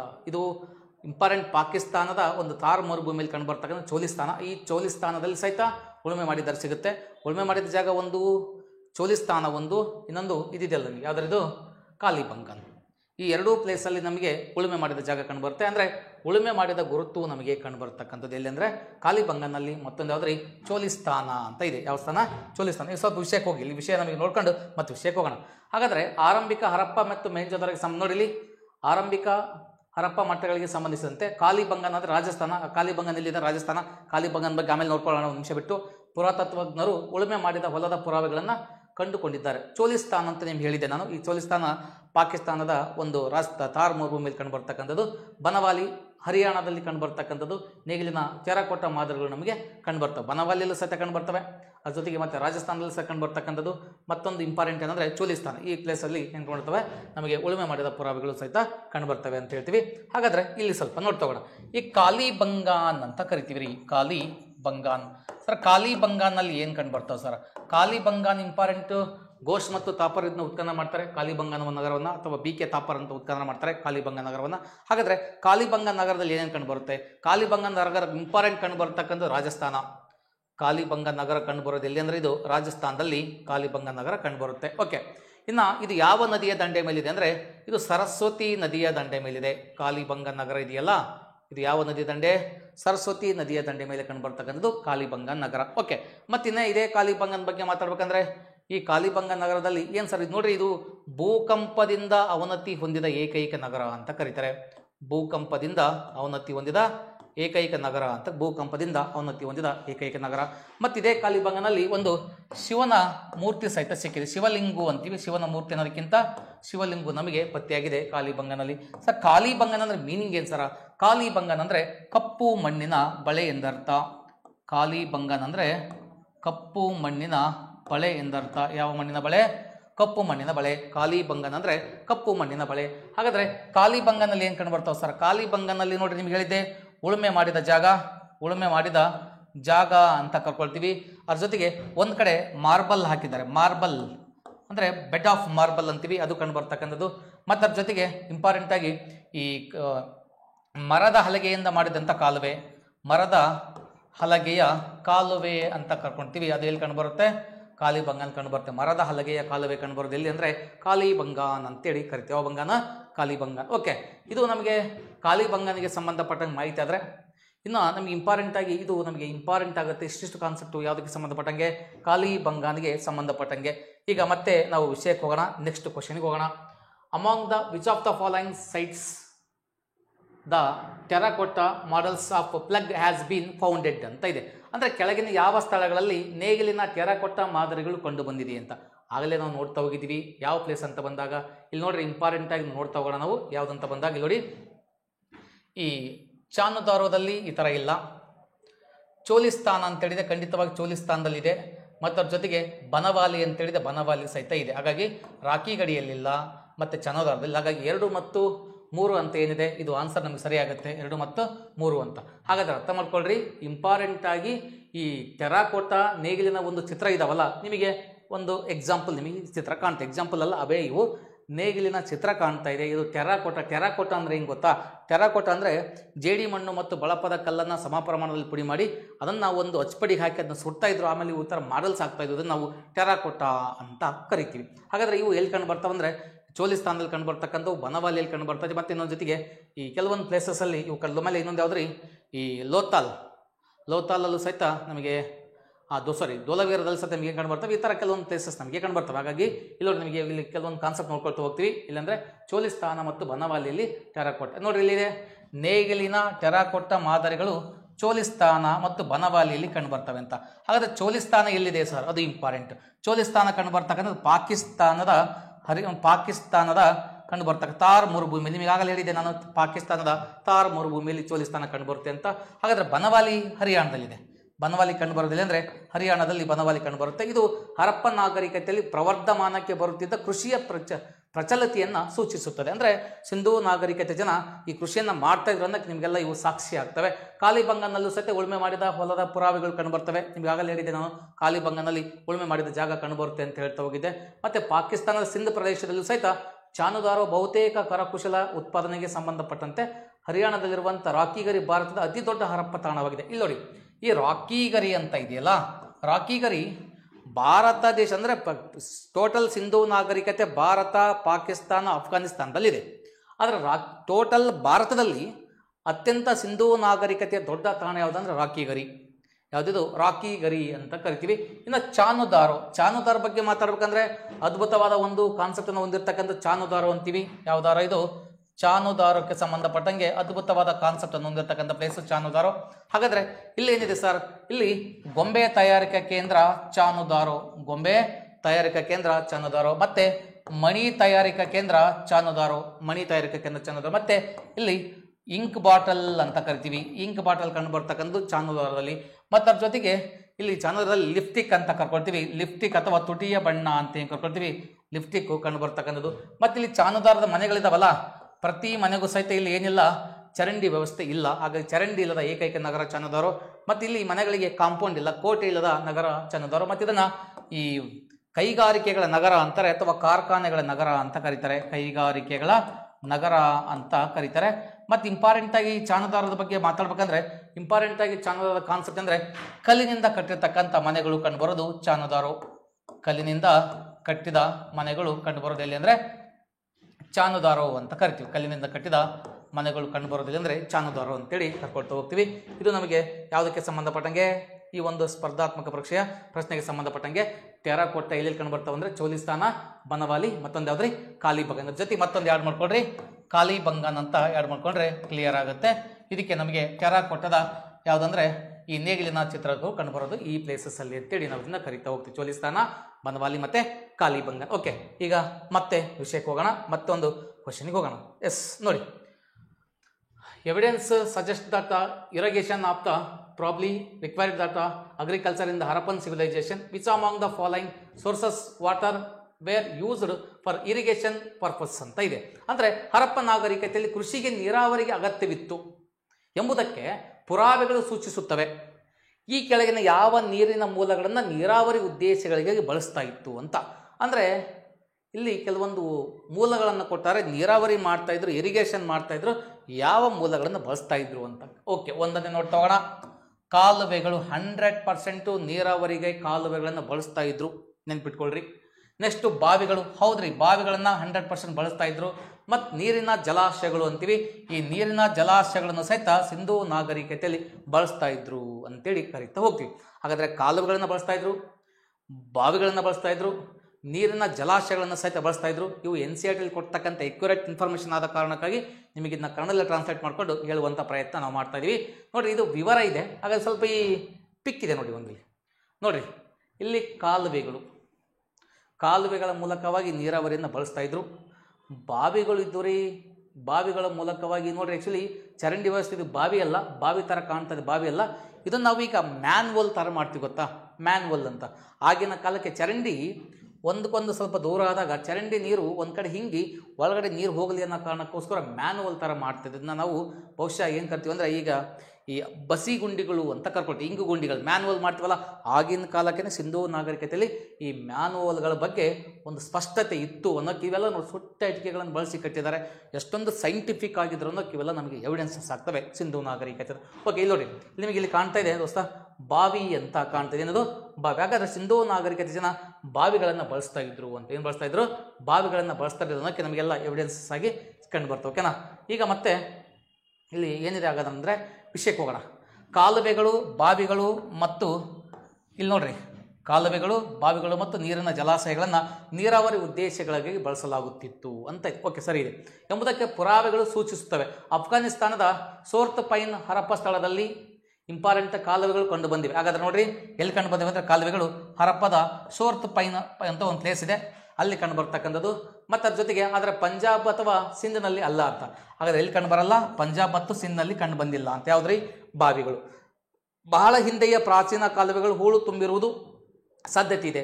ಬಾವಿಗಳಿಂದ ತೆಗೆದ ನೀರನ್ನು ನೀರಾವರಿಗಾಗಿ ಬಳಸಲಾಗುತ್ತಿತ್ತು. ಖಂಡಿತವಾಗಿ ಬಾವಿ ನೀರನ್ನು ನೀರಾವರಿ ಬಳಸ್ತಾ ಇದ್ರು. ಮತ್ತು ಹರಪ್ಪ ವಸಾಹತುಗಳನ್ನು ಅನೇಕ ಮನೆಗಳಲ್ಲಿ ಬಾವಿಗಳಲ್ಲಿ ಕಂಡು ಬರ್ತದೆ. ನಿಮಗೆ ಹೇಳಿದೆ ನಾನು, ಸಿಂಧೂ ನಾಗರಿಕತೆಯಲ್ಲಿ ಪ್ರತಿ ಮನೆಗೂ ಸಹಿತ ಬಾವಿ ಇರ್ತವೆ ಕೆಲವೊಂದು ನಗರಗಳಲ್ಲಿ. ಹಾಗಾಗಿ ಮನೆಯಲ್ಲಿ ಬಾವಿ ಕಂಡು ಬರ್ತದೆ, ಮನೆಯ ಪಕ್ಕಕ್ಕೆ ಬಾವಿ ಇರುತ್ತೆ. ಮತ್ತು ಗುಜರಾತಿನ ಧೋಲವೀರದಲ್ಲಿ ನೀರಿನ ಜಲಾಶಯ ಕಂಡು ಬರುತ್ತೆ. ನಿಮಗೆ ಲಾಸ್ಟ್ ಕ್ಲಾಸಲ್ಲಿ ಹೇಳಿದ್ದೆ ನಾನು, ಧೋಲವೀರ ಸಿಂಧೂ ನಾಗರಿಕತೆಯಲ್ಲಿ ಜಲ ಸಂಗ್ರಹಣಾ ಭಾಗ ಅಂತ ಕರೀತಾರೆ. ಹಾಗಾಗಿ ಜಲ ಸಂಗ್ರಹ, ಇವುಗಳನ್ನು ಕೃಷಿಗಾಗಿ ನೀರನ್ನು ಸಂಗ್ರಹಿಸಲಾಗುತ್ತಿತ್ತು ಅಂತ. ಹಾಗಾಗಿ ನೀರು ಯಾಕೆ ಸಂಗ್ರಹಣ ಮಾಡ್ತಾ ಇದ್ದಾರೆ ಅಂದರೆ ಕೃಷಿ ಕಾರ್ಯಕ್ಕಾಗಿ ನೀರನ್ನು ಸಂಗ್ರಹಿಸುತ್ತಿದ್ರು. ಹಾಗಾದರೆ ಕಾಲುವೆಗಳು, ಬಾವಿಗಳು, ಈ ನೀರಿನ ಜಲಾಶಯಗಳು ಯಾವುದಕ್ಕೆ ಸಾಕ್ಷಿಯಾಗಿವೆ? ಕೃಷಿಗೆ ಇವರು ನೀರಾವರಿಗೆ ಯಾವುದನ್ನು ಬಳಸ್ತಾ ಇದ್ರು ಅನ್ನೋಕ್ಕೆ, ಯಾವ ಮೂಲವನ್ನು ಬಳಸ್ತಾ ಇದ್ರು ಅನ್ನೋಕ್ಕೆ ಇವು ನಮಗೆ ಎವಿಡೆನ್ಸಸ್ ಆಗ್ತವೆ. ಮತ್ತು ಯಾವುದೇ ಕಾರಣಕ್ಕೂ ನೀವು ಈ ನದಿ ಅಂತ ಹಾಕಿದಾಗ ನದಿಯನ್ನು ಆಪ್ಷನ್ ತೆಗಿಬೇಕಾಗುತ್ತೆ. ಭಾಳ ಕೇರ್ಫುಲ್ಲಾಗಿ ನೋಡ್ಕೊಳ್ರಿ, ನದಿ ಅಲ್ಲ. ಹಾಗಾದರೆ ಕಾಲುವೆ, ಬಾವಿ, ನೀರಿನ ಜಲಾಶಯಗಳು ಅಂತೇಳಿ ಇದನ್ನು ಸ್ವಲ್ಪ ನೋಡ್ಕೊಂಡ್ರೆ ನಿಮಗೆ ಕ್ಲಿಯರ್ ಆಗುತ್ತೆ ಸಿಂಧೂ ನಾಗರಿಕತೆಯ ಒಂದು ನೀರಾವರಿಗೆ ಸಂಬಂಧಪಟ್ಟಂಗೆ. ಎಸ್, ಈಗ ಮತ್ತೆ ಮುಂದಿನ ಕ್ವಶನ್ಗೆ ಹೋಗೋಣ ನಾವು. ನೆಕ್ಸ್ಟ್ ಕ್ವಶನ್ ಯಾವುದು ಅಂತ ಬಂದಾಗ, which among the following animals were known to the Harappans ಅಂತ ಇದೆ. ಅಂದರೆ ಕೆಳಗಿನ ಯಾವ ಪ್ರಾಣಿಗಳಲ್ಲಿ ಹರಪ್ಪನ್ನರಿಗೆ ಪರಿಚಯವಿತ್ತು, ಯಾವ ಪ್ರಾಣಿಗಳಲ್ಲಿ ಪರಿಚಯವಿತ್ತು ಅಂತ ಇದೆ. ಹಾಗಾದರೆ ಇಲ್ಲಿ ನೋಡ್ರಿ, ಯಾವ ಪ್ರಾಣಿ ಪರಿಚಯ ಇತ್ತು? ಆನೆಗಳು ಖಂಡಿತವಾಗಿ ಪರಿಚಯ. ಯಾಕಂದ್ರೆ ಆನೆ ದಂತವನ್ನು ಬಳಸಿ ಈ ಏನನ್ನು ಮಾಡ್ತಾ ಇದ್ದಾರೆ, ಇಂಪಾರ್ಟೆಂಟಾಗಿ ತೂಕದ ಕಲ್ಲುಗಳನ್ನು ಮಾಡ್ತಾಯಿದ್ರು, ಪರಿಚಯ ಇತ್ತು. ಗೆಂಡಾಮೃಗ ಅಥವಾ ಒಂಟಿ ಕೋಡಿನ ಪ್ರಾಣಿ ಅಂತೀವಿ, ಏಕಶೃಂಗಿ ಪ್ರಾಣಿ, ಇದು ಸಹಿತ ಪರಿಚಯ ಇತ್ತು. ಒಂಟೆಗಳು ಪರಿಚಯ ಇತ್ತು. ಸಿಂಹಗಳು ಸಿಂಧೂ ನಾಗರಿಕ ಜನಕ್ಕೆ ಪರಿಚಯವಿರಲಿಲ್ಲ ಅಂತ. ಯಾವ್ದು ಪರಿಚಯ ಇರಲಿಲ್ಲ? ಸಿಂಧೂ ನಾಗರಿಕ ಜನಕ್ಕೆ ಸಿಂಹಗಳು ಪರಿಚಯ ಇಲ್ಲ. ಆ್ಯಕ್ಚುಲಿ ಇದು ಸ್ವಲ್ಪ ಆನ್ಸರ್ ಹಂಗಾಗ್ತಕ್ಕಂಥದ್ದು 1, 2, 3 ಏನಿದೆ ಇದು ಆನ್ಸರು ಸರಿಯಾಗಿದೆ. ಹಾಗಾದರೆ ಯಾವ್ಯಾವ ಪ್ರಾಣಿಗಳು ಕಂಡು ಬರ್ತವೆ ಸರ್? ಇಲ್ಲಿ ನೋಡಿ, ಸ್ವಲ್ಪ ನಿಮಗೆ ಪಿಕ್ ಇದೆ. ಆನೆ ಇದೆ, ಕ್ಲಿಯರ್. ಇಲ್ಲಿ ನೋಡ್ರಿ, ಜಿಂಕೆ ಕಂಡು ಬರ್ತಕ್ಕಂಥದ್ದು, ಜಿಂಕೆ ಇದೆ. ಮತ್ತಿಲ್ಲಿ ಮೀನಿನ ಯಾವುದೋ ಒಂದು ಮೀನು ಥರ ಯಾವುದೋ ಚಿತ್ರ ಕಾಣ್ತಾ ಇದೆ, ಇದು ನಮಗೆ ಅಷ್ಟು ಸ್ಪಷ್ಟ ಕಾಣ್ತಾ ಇಲ್ಲ. ಮತ್ತಿಲ್ಲಿ ಸಿಂಹ ಇಲ್ಲ, ಇದು ಸಿಂಹ ಥರ ಇದೆ, ಬಟ್ ಸಿಂಹ ಅಲ್ಲ ಇದು. ಹಾಗಾದ್ರೆ ಇಲ್ಲಿ ನೋಡಿ ನಿಮಗೆ ಕಾಣ್ತಕ್ಕಂಥದ್ದು ಇಲ್ಲಿ ಪಶುಪತಿ ಮೂರ್ತಿ, ಆ ಕಡೆ ಈ ಕಡೆ ಜಿಂಕೆ ಚಿತ್ರ ಇದೆ. ಓಕೆನಾ? ಈ ಥರ ಕೆಲವೊಂದು ಪ್ರಾಣಿಗಳು ಇಂಪಾರ್ಟೆಂಟ್ ಅಂದರೆ ಜಿಂಕೆ, ಆನೆ ಇದೆ. ಆಮೇಲೆ ಇಷ್ಟು ಕುದುರೆ ಚಿತ್ರ, ಇತ್ತೀಚೆಗೆ ಕುದುರೆ ಅವಶೇಷ ಸಿಕ್ಕಿದೆ ಅಂತ ಹೇಳ್ತಾ ಹೋಗ್ತೀವಿ. ಮತ್ತು ಎಮ್ಮೆ ಚಿತ್ರ ಸಹಿತ ಇದೆ, ಗೆಂಡಾಮೃಗ ಅಂತ ಕರ್ಕೊಳ್ತೀವಿ, ಎಮ್ಮೆ ಚಿತ್ರ. ಮತ್ತು ಏಕಶೃಂಗಿ ಪ್ರಾಣಿ, ದುಬ್ಬದ ಗೂಳಿ, ಇವೆಲ್ಲ ಸಿಗ್ತವೆ. ಆದರೆ ಇಲ್ಲಿ ಕ್ವಶನ್ಗೆ ಆನ್ಸರ್ ಏನಂದರೆ ಆನೆ, ಗೆಂಡಾಮೃಗ, ಒಂಟೆ. ಬಟ್ ಏನಿಲ್ಲ, ಸಿಂಹಗಳು ಸಿಂಧೂ ನಾಗರಿಕತೆ ಜನಕ್ಕೆ ಗೊತ್ತಿರಲಿಲ್ಲ ಅನ್ನೋದು ನಮಗೊಂದು ಕಾನ್ಸೆಪ್ಟ್ ಆಗ್ತಕ್ಕಂಥದ್ದು. ಓಕೆನಾ? ಇಲ್ಲಿ ನೋಡ್ರಿ, ಮತ್ತೆ ನಿಮಗೆ ಹಂದಿಗಳು ಇದೆ. ಅಲ್ಲಿ ಆಲ್ರೆಡಿ ನಿಮ್ಮ ಪಿಕ್ಕಲ್ಲಿ ಕಾಣ್ತಾ ಇದೆ ನೋಡ್ರಿ, ಹಂದಿ ಥರ ಚಿತ್ರ ಕಾಣ್ತಾ ಇದೆ ಇದು. ಎಸ್, ಹಂದಿ ಥರ ಚಿತ್ರ ಕಾಣ್ತಾ ಇದೆ. ಈ ಥರ ಸ್ವಲ್ಪ ನಾವು ನೋಡೋದಾದರೆ ಇಂಪಾರ್ಟೆಂಟಾಗಿ ನೋಡ್ತಾ ಹೋಗೋಣ ನಾವು. ಇಲ್ಲಿ ಯಾವ ಅಂತ ಬಂದಾಗ ನೋಡಿರಿ, ಇಲ್ಲಿ ನೆಕ್ಸ್ಟು ಈ ಕ್ವಶನ್ಗೆ ಬಂತಲ್ಲ ಇದು. ಎಸ್, ಇಲ್ಲಿ ನೋಡಿರಿ, ಈ ಪಿಕ್ಗಳನ್ನು ಸ್ವಲ್ಪ ನೋಡ್ತಾ ಹೋಗಿ. ಹಾಗಾದರೆ ಎತ್ತು, ಎಮ್ಮೆ, ಮೇಕೆಗಳು, ಕುರಿಗಳು, ಹಂದಿಗಳನ್ನು ಇಲ್ಲಿ ನೋಡಿರಿ, ನಿಮಗೆ ಪಿಕ್ ಕಾಣ್ತದೆ. ಬಹುಶಃ ಮೇಕೆ ಥರ ಇಲ್ಲಿ ಪಿಕ್ ಕಾಣ್ತಾ ಇದೆ, ಮೇಕೆ ಥರ ಕಾಣ್ತಾ ಇದೆ. ಇನ್ನೊಂದು ಜಿಂಕೆ ಥರ ಇಲ್ಲಿ ಕಾಣ್ತಾ ಇದೆ. ಇವೆಲ್ಲ ಪಿಕ್ಗಳು. ಇದು ಮೇಕೆ, ಜಸ್ಟ್ ಲೈಕ್ ಇದು ಮೇಕೆ, ಇದು ನಮಗೆ ಜಿಂಕೆ ಅಂತ. ಇದು ಯಾವುದಾದ್ರು ಜಿಂಕೆ ಥರ ಕಾಣ್ತಕ್ಕಂಥದ್ದು. ಈ ಥರ ಪಿಕ್ಗಳು ಏನಿದ್ದಾವೆ ನಮಗೆ ಸಿಂಧೂ ನಾಗರಿಕತೆಯಲ್ಲಿ ಕಂಡುಬರ್ತಕ್ಕಂಥ ಇವು ಇಂಪಾರ್ಟೆಂಟಾಗಿ ಒಂದು ಪ್ರಾಣಿಗಳಾಗ್ತವೆ. ಬಟ್ ಸಿಂಧೂ ನಾಗರಿಕತೆ ಯಾವುದು ಗೊತ್ತಿಲ್ಲ, ಸಿಂಹ ಗೊತ್ತಿದ್ದಿಲ್ಲ ಅನ್ನೋದು ಸ್ವಲ್ಪ ನಿಮಗೆ ಗೊತ್ತಿರಲಿ. ಈಗ next, which among the following crops of the cultivated by the farmers of Harappan mill civilisation ಅಂತ ಇದೆ. ಅಂದರೆ ಹರಪ್ಪ ಗಿರಣಿ ನಾಗರಿಕತೆಯನ್ನು ರೈತರು ಕೆಳಗಿನ ಯಾವ ಬೆಳೆಗಳನ್ನು ಬೆಳೆಸಿದ್ರು ಅಂತ ಇದೆ. ಅಂದರೆ ಯಾವ ಬೆಳೆಗಳನ್ನು ಬೆಳೆಸ್ತಾರೆ ಇಲ್ಲಿ ನೋಡ್ರಿ, ಇಂಪಾರ್ಟೆಂಟಾಗಿ ಹತ್ತಿ. ಹೌದ್ರಿ, ಸಿಂಧೂ ನಾಗರಿಕತೆ ಜನಕ್ಕೆ ಹತ್ತಿ ಗೊತ್ತಿತ್ತು ಅಂತ. ಏನು ಗೊತ್ತಿತ್ತು? ಹತ್ತಿ ಗೊತ್ತಿತ್ತು. ಆಮೇಲೆ ಅಕ್ಕಿ, ಸಿಂಧೂ ನಾಗರಿಕತೆ ಜನಕ್ಕೆ ಅಕ್ಕಿ ಸಹಿತ ಗೊತ್ತಿತ್ತು, ರೈಸ್ ಗೊತ್ತಿತ್ತು. ಬಾರ್ಲಿ ಸಹಿತ ಗೊತ್ತಿತ್ತು. ಕಬ್ಬು ಗೊತ್ತಿಲ್ಲ ಸಿಂಧೂ ನಾಗರಿಕತೆ ಜನಕ್ಕೆ. ಆಲೂಗಡ್ಡೆಯನ್ನು ಗೊತ್ತಿಲ್ಲ.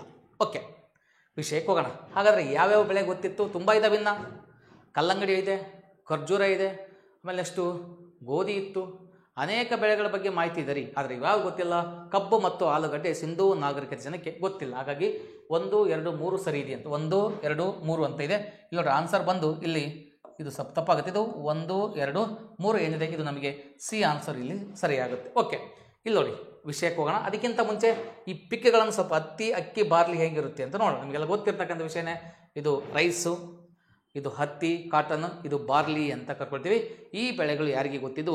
ಸಿಂಧೂ ನಾಗರಿಕತೆ ಜನಕ್ಕೆ ಗೊತ್ತು. ನೋಡಿ, ಅದ್ಭುತವಾದ ಪಿಕ್ ಕಾಣ್ತದೆ ನಿಮಗೆ. ಇದು ರೈಸ್ ಇದೆ, ಇಲ್ಲಿ ಕಾಟನ್ ಇದೆ, ಮತ್ತೊಂದು ಬಾರ್ಲಿ ಇದೆ. ಇವೆಲ್ಲ ಸಿಂಧೂ ನಾಗರಿಕತೆ ಜನಕ್ಕೆ ಗೊತ್ತಿರುವಂಥ ಪ್ರಮುಖ ಬೆಳೆಗಳು ಅಂತ ಹೇಳ್ತೀವಿ.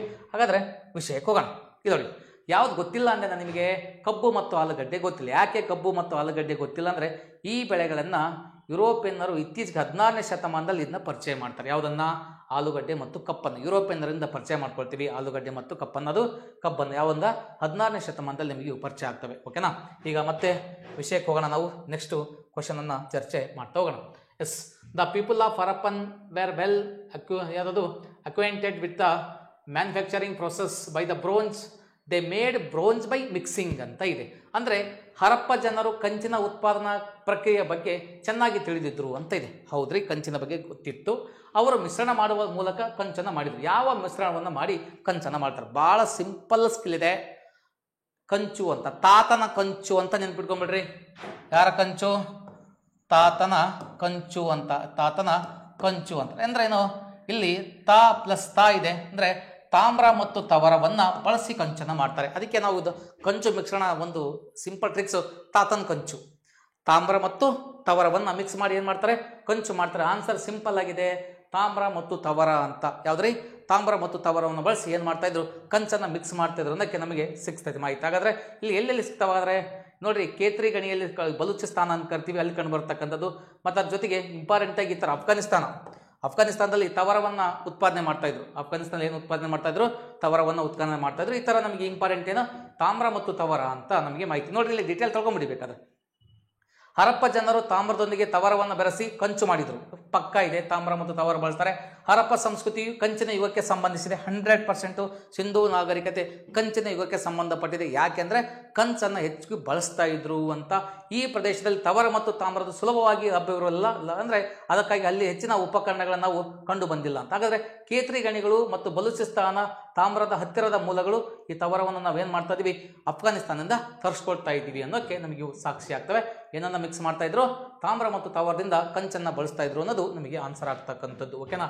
ನೋಡ್ರಿ, ನಿಮಗೆ ಸಿಗ್ತಕ್ಕಂಥದ್ದು ಅಂದರೆ ಕಾಪರ್ ಅಂಡ್ ಟಿನ್ ಅನ್ನು ಬಳಸ್ತಾ ಇದ್ರು. ಕಾಪರ್ ಮತ್ತು ಟಿನ್ ಅನ್ನು ಬಳಸ್ತಾ ಇದ್ರು ಅನ್ನೋಕ್ಕೆ ನಮಗೆ ಸಾಕ್ಷಿ ಆಗುತ್ತೆ. ಎಸ್, ಈಗ ಮತ್ತೆ ನೆಕ್ಸ್ಟ್ ವಿಷಯಕ್ಕೆ ಹೋಗೋಣ ನಾವು. ಹಾಗಾದರೆ ಇಲ್ಲಿ ನೋಡಿ, pitch metal has so for not discovered in Harappan sites ಅಂತ ಇದೆ. ಹರಪ್ಪ ತಾಣಗಳಲ್ಲಿ ಇದುವರೆಗೆ ಯಾವ ಲೋಹ ಪತ್ತೆಯಾಗಿಲ್ಲ ಅಂತ. ಹಾಗಾದ್ರೆ ಇಲ್ಲಿ ನಮ್ಗೆ ಏನು ಆನ್ಸರ್ ಇದೆ? ಕಾಪರು, ಗೋಲ್ಡು, ಸಿಲ್ವರು, ಐರನ್ ಅಂತ ಇದೆ. ಕಾಪರು, ಗೋಲ್ಡು, ಸಿಲ್ವರು, ಐರನ್ ಅಂತ ಇದೆ. ಹಾಗಾದ್ರೆ ಸಿಂಧೂ ನಾಗರಿಕತೆಗೆ ಹಾಗಾದರೆ ಕಾಪರ್, ತಾಮ್ರ ಗೊತ್ತಿತ್ತು, ಚಿನ್ನ ಗೊತ್ತಿತ್ತು, ದಕ್ಷಿಣದಿಂದ ತರಿಸ್ಕೊಳ್ತಾರೆ. ನೆಕ್ಸ್ಟು ಬೆಳ್ಳಿ ಗೊತ್ತಿತ್ತು. ಬಟ್ ಏನು ಗೊತ್ತಿಲ್ಲ? ನಿಮ್ಗೆ ಹೇಳಿದ್ದೆ ನಾನು, ಕಬ್ಬಿಣ ಗೊತ್ತಿಲ್ಲ. ಅಲ್ಲಿ ಬೆಳೆಗಳ ಬಗ್ಗೆ ಬಂದಾಗ ನಾವು ನೋಡಿ, ಆಲೂಗಡ್ಡೆ ಗೊತ್ತಿಲ್ಲ, ಕಬ್ಬು ಗೊತ್ತಿಲ್ಲ ಅಂದ್ವಿ. ಇಲ್ಲಿ ಲೋಹ ಬಂದಾಗ ಕಬ್ಬಿಣ ಗೊತ್ತಿಲ್ಲ. ಯಾರಿಗೆ? ಸಿಂಧೂ ನಾಗರಿಕ ಜನಕ್ಕೆ ಕಬ್ಬಿಣ ಗೊತ್ತಿಲ್ಲ. ಯಾಕೆ ಕಬ್ಬಿಣ ಗೊತ್ತಿಲ್ಲ ಅಂದರೆ ಇಲ್ಲಿ ನೋಡಿ, ನಮಗೆ ಕಾಣ್ತಾ ಇದೆ ಕಬ್ಬಿಣ ಅದದು 1000 ಸಾಮಾನ್ಯ ಶಕ ಪೂರ್ವದಲ್ಲಿ ನಮಗೆ ಬೆಳಕಿಗೆ ಬರುತ್ತೆ. ಹಾಗಾಗಿ ಇದು ಲೇಟಾಗಿ ಕಂಡು ಬಂದ ಕಾರಣಕ್ಕಾಗಿ ಸಿಂಧೂ ನಾಗರಿಕತೆ ಅಂದರೆ ಕಬ್ಬಿಣದ ಬಗ್ಗೆ ಗೊತ್ತಿಲ್ಲ ಅಂತ. ಯಾಕೆ ಸಿಂಧೂ ನಾಗರಿಕತೆ ನಮಗೆ ಇದಕ್ಕಿಂತ ಮುಂಚೆ ಬರುತ್ತೆ. ಇದು ವೈದಿಕ ಯುಗದ ಆರಂಭದ ಎಂಡಲ್ಲಿ, ಅಂದರೆ ಪೂರ್ವ ವೈದಿಕ ಯುಗದ ಕೊನೆಯಲ್ಲಿ, ಉತ್ತರ ವೈದಿಕ ಯುಗದ ಆರಂಭದಲ್ಲಿ ಕಬ್ಬಿಣ ಕಂಡುಬರುತ್ತೆ. ಹಾಗಾಗಿ ಇವ್ರಿಗೆ ಏನು ಗೊತ್ತಿಲ್ಲ? ಕಬ್ಬಿಣ ಗೊತ್ತಿಲ್ಲ ಅನ್ನೋದು ನಮಗೆ ಕಂಡುಬರ್ತಕ್ಕಂಥ ಒಂದು ಕಾನ್ಸೆಪ್ಟ್ ಆಗ್ತಕ್ಕಂಥದ್ದು. ಓಕೆನಾ? ಈಗ ಮುಂದಿನ ಒಂದು ಪ್ರಶ್ನೆಗೆ ನೋಡ್ರಿ. ಇಲ್ಲಿ ಇವ್ರಿಗೆ ಬಂಗಾರ ಗೊತ್ತಿದೆ ದೋಸ್ತ, ಈ ಬಂಗಾರ ಗೊತ್ತಿದೆ, ತಾಮ್ರನೂ ಗೊತ್ತಿದೆ, ಇಲ್ಲಿ ತಾಮ್ರನೂ ಸಹಿತ ಗೊತ್ತಿರ್ತಕ್ಕಂಥದ್ದು, ಬೆಳ್ಳಿ ಸಹಿತ ಗೊತ್ತಿದೆ. ಬಟ್ ಯಾವ ಲೋಹ ಗೊತ್ತಿಲ್ಲ ಇವರಿಗೆ? ಕಬ್ಬಿಣ ಅನ್ನೋದು ಇವರಿಗೆ ಗೊತ್ತಿಲ್ಲ. ಐರನ್ ಅಂತ ಏನು ಕರಿತೀವಿ, ಕಬ್ಬಿಣ ಅನ್ನೋದು ಇವರಿಗೆ ಗೊತ್ತಿಲ್ಲ. ಅನೇಕ ಲೋಹಗಳ ಬಗ್ಗೆ ಗೊತ್ತಿತ್ತು. ಎಕ್ಸಾಮ್ಸಲ್ಲಿ ಯಾವ್ದು ಗೊತ್ತಿಲ್ಲ ಅಂತ ಜಾಸ್ತಿ ಕೇಳ್ತಾರೆ. ಹಾಗಾಗಿ ಅದನ್ನು ಸ್ವಲ್ಪ ಗೊತ್ತಿಲ್ಲದ ವಿಷಯಗಳ ಬಗ್ಗೆ ಫೋಕಸ್ ಮಾಡ್ಕೋಬೇಕಾಗತ್ತೆ. ಇದು ಸಿಂಧೂ ನಾಗರಿಕತೆ ಜನಕ್ಕೆ ಇವೆಲ್ಲ ಯಾವ ಗೊತ್ತಿದ್ವು ಅನ್ನೋಕ್ಕೆ ಇವೆಲ್ಲ ನಮಗೆ ಎವಿಡೆನ್ಸಸ್ ಆಗಿ ಕಂಡು ಬರ್ತವೆ. ಓಕೆನಾ? ಈಗ ಮತ್ತೆ ಮುಂದಿನ ಪ್ರಶ್ನೆಗೆ ಹೋಗೋಣ. Which among the following pairs incorrectly matched ಅಂತ ಇದೆ. ಯಾವುದು ಸರಿಯಾಗಿಲ್ಲ? ಕೆಳಗಿನ ಜೋಡಿಗಳಲ್ಲಿ ಯಾವುದು ತಪ್ಪಾಗಿ ಹೊಂದಾಣಿಕೆ ಇದೆ? ಇನ್ಕರೆಕ್ಟ್ ಅಂತ ಇದೆ. ಜೋಡಿ 1, ಜೋಡಿ 2 ಅಂತ. ಹಾಗಾಗಿ ಹರಪ್ಪದಿಂದ ಮತ್ತು ಖನಿಜಗಳು ಅಂತ ಒಂದು ಪ್ರದೇಶಗಳು ಎಲ್ಲಿಂದ ಚಿನ್ನವನ್ನು ದಕ್ಷಿಣ ಭಾರತದಿಂದ ತರಿಸ್ತಾರೆ. 100% ಸರಿ ಇದೆ. ಲ್ಯಾಪಿನ್ ಲಜೂಲಿ ಅಂತ, ಲ್ಯಾಪಿನ್ ಲಜೂಲಿ ಇದು ಮೇ ಬಿ ಎಲ್ಲಿಂದ ತರಿಸ್ಕೊಳ್ತಾರೆ? ಬನವಲ್ಲಿಂದ ತರಿಸ್ಕೊಳ್ತಾರೆ ಅನ್ಸುತ್ತೆ. ಇದು ಹಾಗಾಗಿ ನಮಗೆ ಇದು ರಾಂಗ್ ಆಗುತ್ತೆ. ಯಾಕಂದರೆ ಅಫ್ಘಾನಿಸ್ತಾನದಿಂದ ಏನು ತರಿಸ್ಕೊಳ್ತಾರೆ ಅಂದರೆ ತವರವನ್ನು ತರಿಸ್ಕೊಳ್ತಾ ಇದ್ರು. ಏನು ತರಿಸ್ಕೊಳ್ತಾ ಇದ್ರು? ತವರವನ್ನು. ಹಾಗಾಗಿ ಇದು ಆನ್ಸರ್ ನಮಗೆ ಏನಿದೆ? ಆ್ಯಕ್ಚುಲಿ ಇಲ್ಲಿ ಟಿನ್ ಅಂತ ಇದೆ, ಇದು ಟಿನ್ ಅಂತ ಬಂದಾಗಿದೆ. ಯಾಕಂದರೆ ಟಿನ್ನು ಜಮ್ಮು ಮತ್ತು ಕಾಶ್ಮೀರದ ತರಿಸ್ಕೊಳ್ತಾ ಇದ್ರು, ಸರಿ ಇದೆ. ಆದರೆ ಇಲ್ಲಿ ನೋಡ್ರಿ, ಇಂಪಾರ್ಟೆಂಟ್ ಆಗಿ ಅಂತ ಬಂದಾಗ ಟಿನ್ ಅಂದರೆ ತಾಮ್ರ ಅಂತ ಕಳ್ಕೊಳ್ತೀವಿ. ಹಾಗಾಗಿ ಸ್ವಲ್ಪ ಕೆಲವೊಂದು ವಿಷಯಗಳನ್ನ ನಾವು ಕ್ಲಿಯರ್ ಮಾಡ್ಕೋಬೇಕಾಗುತ್ತೆ. ಚಿನ್ನ ದಕ್ಷಿಣ ಭಾರತ, ಲ್ಯಾಪಿಸ್ ಲಜೂಲಿ ಅಫ್ಘಾನಿಸ್ತಾನ, ಟಿನ್ನು ಜಮ್ಮು ಮತ್ತು ಕಾಶ್ಮೀರ, ತಾಮ್ರ ಬಲೂಚಿಸ್ತಾನ. ಇವು 100% ನಮಗೆ ಇಲ್ಲಿ ಏನಾಗ್ತವೆ ಅಂದರೆ ಚಿನ್ನ ದಕ್ಷಿಣ ಭಾರತ, ಲ್ಯಾಪಿಸ್ ಲಜೂಲಿ ಅಫ್ಘಾನಿಸ್ತಾನದ ಲ್ಯಾಪಿಸ್ ಲಜೂಲಿ ತರಿಸ್ಕೊಳ್ತಾರೆ. ಅದ್ರ ಜೊತೆಗೆ ಕ್ಷಮಿಸಿ ತವರವನ್ನು ಸಹಿತ ತೋರಿಸ್ಕೊಳ್ತಾರೆ. ಆಗ ಹೇಳುವಾಗ ನಿಮಗೆ ತವರ ಅಂತೇಳಿದೆ, ಲ್ಯಾಪಿಸ್ ಲಜೂಲಿನ ಸಹಿತ ಇವರೇ ತರಿಸ್ಕೊಳ್ತಾರೆ. ಟಿನ್ನನ್ನು ತರಿಸ್ಕೊಳ್ತಾರೆ. ಟಿನ್ ಅಂದರೆ ಏನು? ತವರ ಅಂತ. ಹಾಗಾದರೆ ತವರವನ್ನು ಎಲ್ಲಿಂದ ತರಿಸ್ಕೊಳ್ತಾರೆ? ತವರವನ್ನು ತರಿಸ್ಕೊಳ್ತಕ್ಕಂಥ ಪ್ಲೇಸ್ ನಿಮಗೆ ಹೇಳಿದೆ ಅಫ್ಘಾನಿಸ್ತಾನ. ಯಾವುದ್ರಿ? ಅಫ್ಘಾನಿಸ್ತಾನ. ಹಾಗಾಗಿ ಆನ್ಸರ್ ಯಾವುದು? ಇದು ಐತಲ್ಲ, ಇದು ನಮಗೆ ರಾಂಗ್ ಆಗುತ್ತೆ. ಟಿನ್ ತರಿಸ್ಕೊಳ್ತಾರೆ ನಿಮಗೆ ಹೇಳಿದೆ, ನಾನು ಆಗಲೇ ಒಂದು ಸ್ಲೈಡ್ಸಲ್ಲಿ ಹೇಳುವಾಗ ಹೇಳಿದ್ದೆ ತವರವನ್ನು ಎಲ್ಲಿಂದ ತರಿಸ್ಕೊಳ್ತಾರೆ? ಅಫ್ಘಾನಿಸ್ತಾನದಿಂದ. ಹಾಗಾಗಿ ಟಿನ್ ಅಂತ ಹೇಳಿದ್ರೆ ಟಿನ್ ಅಂದ್ರೆ ಏನು? ತವರ ಅಂತ. ಹಾಗಾಗಿ ಇದು ರಾಂಗ್ ಆಗುತ್ತೆ. ತಾಮ್ರ ಬಲೂಚಿಸ್ತಾನದಿಂದ ತರಿಸ್ಕೊಳ್ತಾರೆ. ಹಾಗಾಗಿ ಆನ್ಸರ್ ಅರ್ಥ ಮಾಡ್ಕೊಳ್ರಿ. ಸಿಂಧೂ ನಾಗರಿಕತೆ ಜನ ಚಿನ್ನವನ್ನು ದಕ್ಷಿಣ ಭಾರತದಿಂದ ಅಫ್ಘಾನಿಸ್ತಾನದ ಸಹಿತ ತರಿಸ್ಕೊಳ್ತಾರೆ. ಅದ್ರ ಜೊತೆಗೆ ಕೋಲಾರದಿಂದ ಸಹಿತ ಚಿನ್ನವನ್ನು ತರಿಸ್ಕೊಳ್ತಿದ್ರು ಅಂತ SR ರಾವ್ ಹೇಳಿದ್ರು. ಒಂದ್ಸರಿ KS ಕ್ವಶನ್ ಆಗಿತ್ತು. ಮತ್ತಿನ್ನು ಲ್ಯಾಪಿಸ್ ಲಜೂಲಿ ಅಂತ ಅಫ್ಘಾನಿಸ್ತಾನ, ಮತ್ತು ಅದ್ರ ಜೊತೆಗೆ ತವರವನ್ನು ತರಿಸ್ಕೊಳ್ತಾರೆ. ಟಿನ್ನು ಎಲ್ಲಿ ತರಿಸ್ಕೊಳ್ತಾರೆ? ಅಫ್ಘಾನಿಸ್ತಾನದಿಂದ. ಬಟ್ ಜಮ್ಮು ಕಾಶ್ಮೀರ ಅಂತ ಕೊಟ್ಟರೆ ಇದು ರಾಂಗ್ ಆಗುತ್ತೆ. ಇನ್ನು ತಾಮ್ರವನ್ನು ಇಂಪಾರ್ಟೆಂಟ್ ತರಿಸ್ಕೊಳ್ತಕ್ಕಂಥದ್ದು ಬಲೂಚಿಸ್ತಾನ ಅಂತೇಳಿ ಕರಿತೀವಿ. ಇವು ನಮಗೆಲ್ಲವೂ ಸರಿಯಾಗಿದೆ. ಹಾಗಾದ್ರೆ ಆನ್ಸರು ಸಿ. ಇಲ್ಲಿ ಏನಾಗಿದೆ? ರಾಂಗ್ ಆಗಿದೆ, ಇನ್ಕರೆಕ್ಟ್ ಆಗಿದೆ. ಹಾಗಾಗಿ ಆನ್ಸರ್ ಬಂದು ಸಿ ಅಂತೇಳಿ ನಾವು ಇದನ್ನ ಕರಿತಾ ಹೋಗ್ತೀವಿ. ಓಕೆ, ನೆಕ್ಸ್ಟ್ ವಿಷಯಕ್ಕೆ ಹೋಗೋಣ. Consider the following statement with respect the extents of the use bricks structures in Harappan culture ಅಂತ ಇದೆ. ಹಾಗಾದರೆ ಹರಪ್ಪನ್ ಸಂಸ್ಕೃತಿಯಲ್ಲಿ ಬೃಹತ್ ಇಟ್ಟಿಗೆಗಳ ರಚನೆಗಳ ಅಸ್ತಿತ್ವಕ್ಕೆ ಸಂಬಂಧಿಸಿದ ಈ ಕೆಳಗಿನ ಹೇಳಿಕೆಗಳನ್ನು ಪರಿಗಣಿಸಿ ಅಂತ ಇದೆ. ಹರಪ್ಪನ್ ಸಂಸ್ಕೃತಿ ಬೃಹತ್ ಇಟ್ಟಿಗೆಗಳ ರಚನೆ ಅಂತ, ಅಸ್ತಿತ್ವಕ್ಕೆ ಸಂಬಂಧಿಸಿದ ಕೆಳಗಿನ ಹೇಳಿಕೆಗಳನ್ನು ಪರಿಗಣಿಸಿ ಅಂತ. ಆಗ ಯಾವ ಸರ ಹೇಳಿಕೆಗಳು? ಇಲ್ಲಿ ನೋಡಿ, ಮತ್ತೆ ಕೆಳಗಡೆ ಇದು ಇಂಪಾರ್ಟೆಂಟು, ಇದು ಓದ್ಕೋಬೇಕು ಕ್ಲಿಯರ್ ಆಗಿ. ಮೇಲಿನ ನೀಡಿರುವ ಹೇಳಿಕೆಗಳಲ್ಲಿ ಯಾವುದು ಸರಿಯಾಗಿದೆ? ಓಕೆ, ಇಟ್ಟಿಗೆ ಹಾಕುವಿಕೆ ಒಂದು ಪ್ರಮುಖ ಕರಕುಶಲವಾಗಿತ್ತು. 100% ಇಟ್ಟಿಗೆಗಳನ್ನು ಒಂದು ಕಡೆ ಜೋಡಿಸೋದಿದೆ, ಹಾಕೋದಿದೆಯಲ್ಲ, ಒಂದು ಸ್ಕಿಲ್ಲೇ ಅದು. ಸರಿ ಇದೆ, ಇಟ್ಟಿಗೆಗಳಿಗೆ ಸಂಬಂಧಪಟ್ಟಂಗೆ ಸರಿ ಇದೆ. ಮತ್ತು ವಿಷಯಕ್ಕೆ ಹೋಗೋಣ. ಹರಪ್ಪನ್ ಸಂಸ್ಕೃತಿಯ ಕಾಲದಲ್ಲಿ ಮೇಸ್ತ್ರಿಗಳ ವರ್ಗ ಅಸ್ತಿತ್ವದಲ್ಲಿತ್ತು. 100% ಇದು ಸರಿ ಇದೆ. ಯಾಕೆಂದರೆ ಇಟ್ಟಿಗೆಗಳನ್ನು ಒಂದು ಕಡೆಯಿಂದ ಒಂದು ಕಡೆ ಬೇಕಂದ್ರೆ ಅವರು ಮೇಸ್ತ್ರಿಗಳಾಗಿರಬೇಕು. ಮೇಸನ್ ಗಾರೆ ಕೆಲಸ ಮಾಡ್ತಾರೆ, ಗೌಂಡಿಗಳು ಅಂತ ಕರಿತೀವಿ ನಾವು. ಅನೇಕ ಕಡೆಗೆ ಇಲ್ಲಿ ಬೇರೆ ಬೇರೆ ಬೇಲ್ದಾರ್ ಅಂತ ಕರಿತೀವಿ. ಅವು ಸ್ಕಿಲ್ಲನ್ನು ನೋಡ್ರಿ. ಹಾಗಾಗಿ ನಮಗೆ ಇಲ್ಲಿ ವಿಷಯ ಸಿಗುತ್ತೆ, ನೋಡ್ತಾ ಹೋಗೋಣ.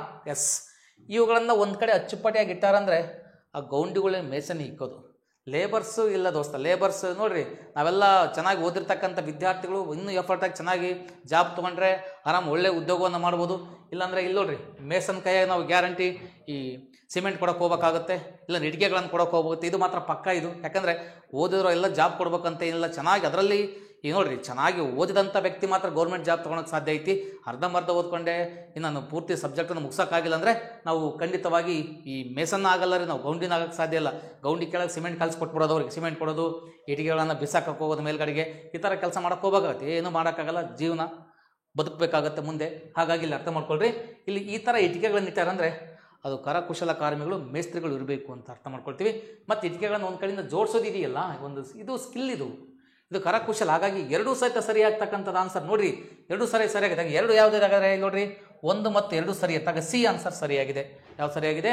C answer. ಹಾಗಾಗಿ ಇಟ್ಟಿಗೆ ಹಾಕುವಿಕೆ ಒಂದು ಪ್ರಮಾಣ ಕರಕುಶಲವಾಗಿತ್ತು ಅಂತ ಕರ್ಕೊಳ್ತೀವಿ.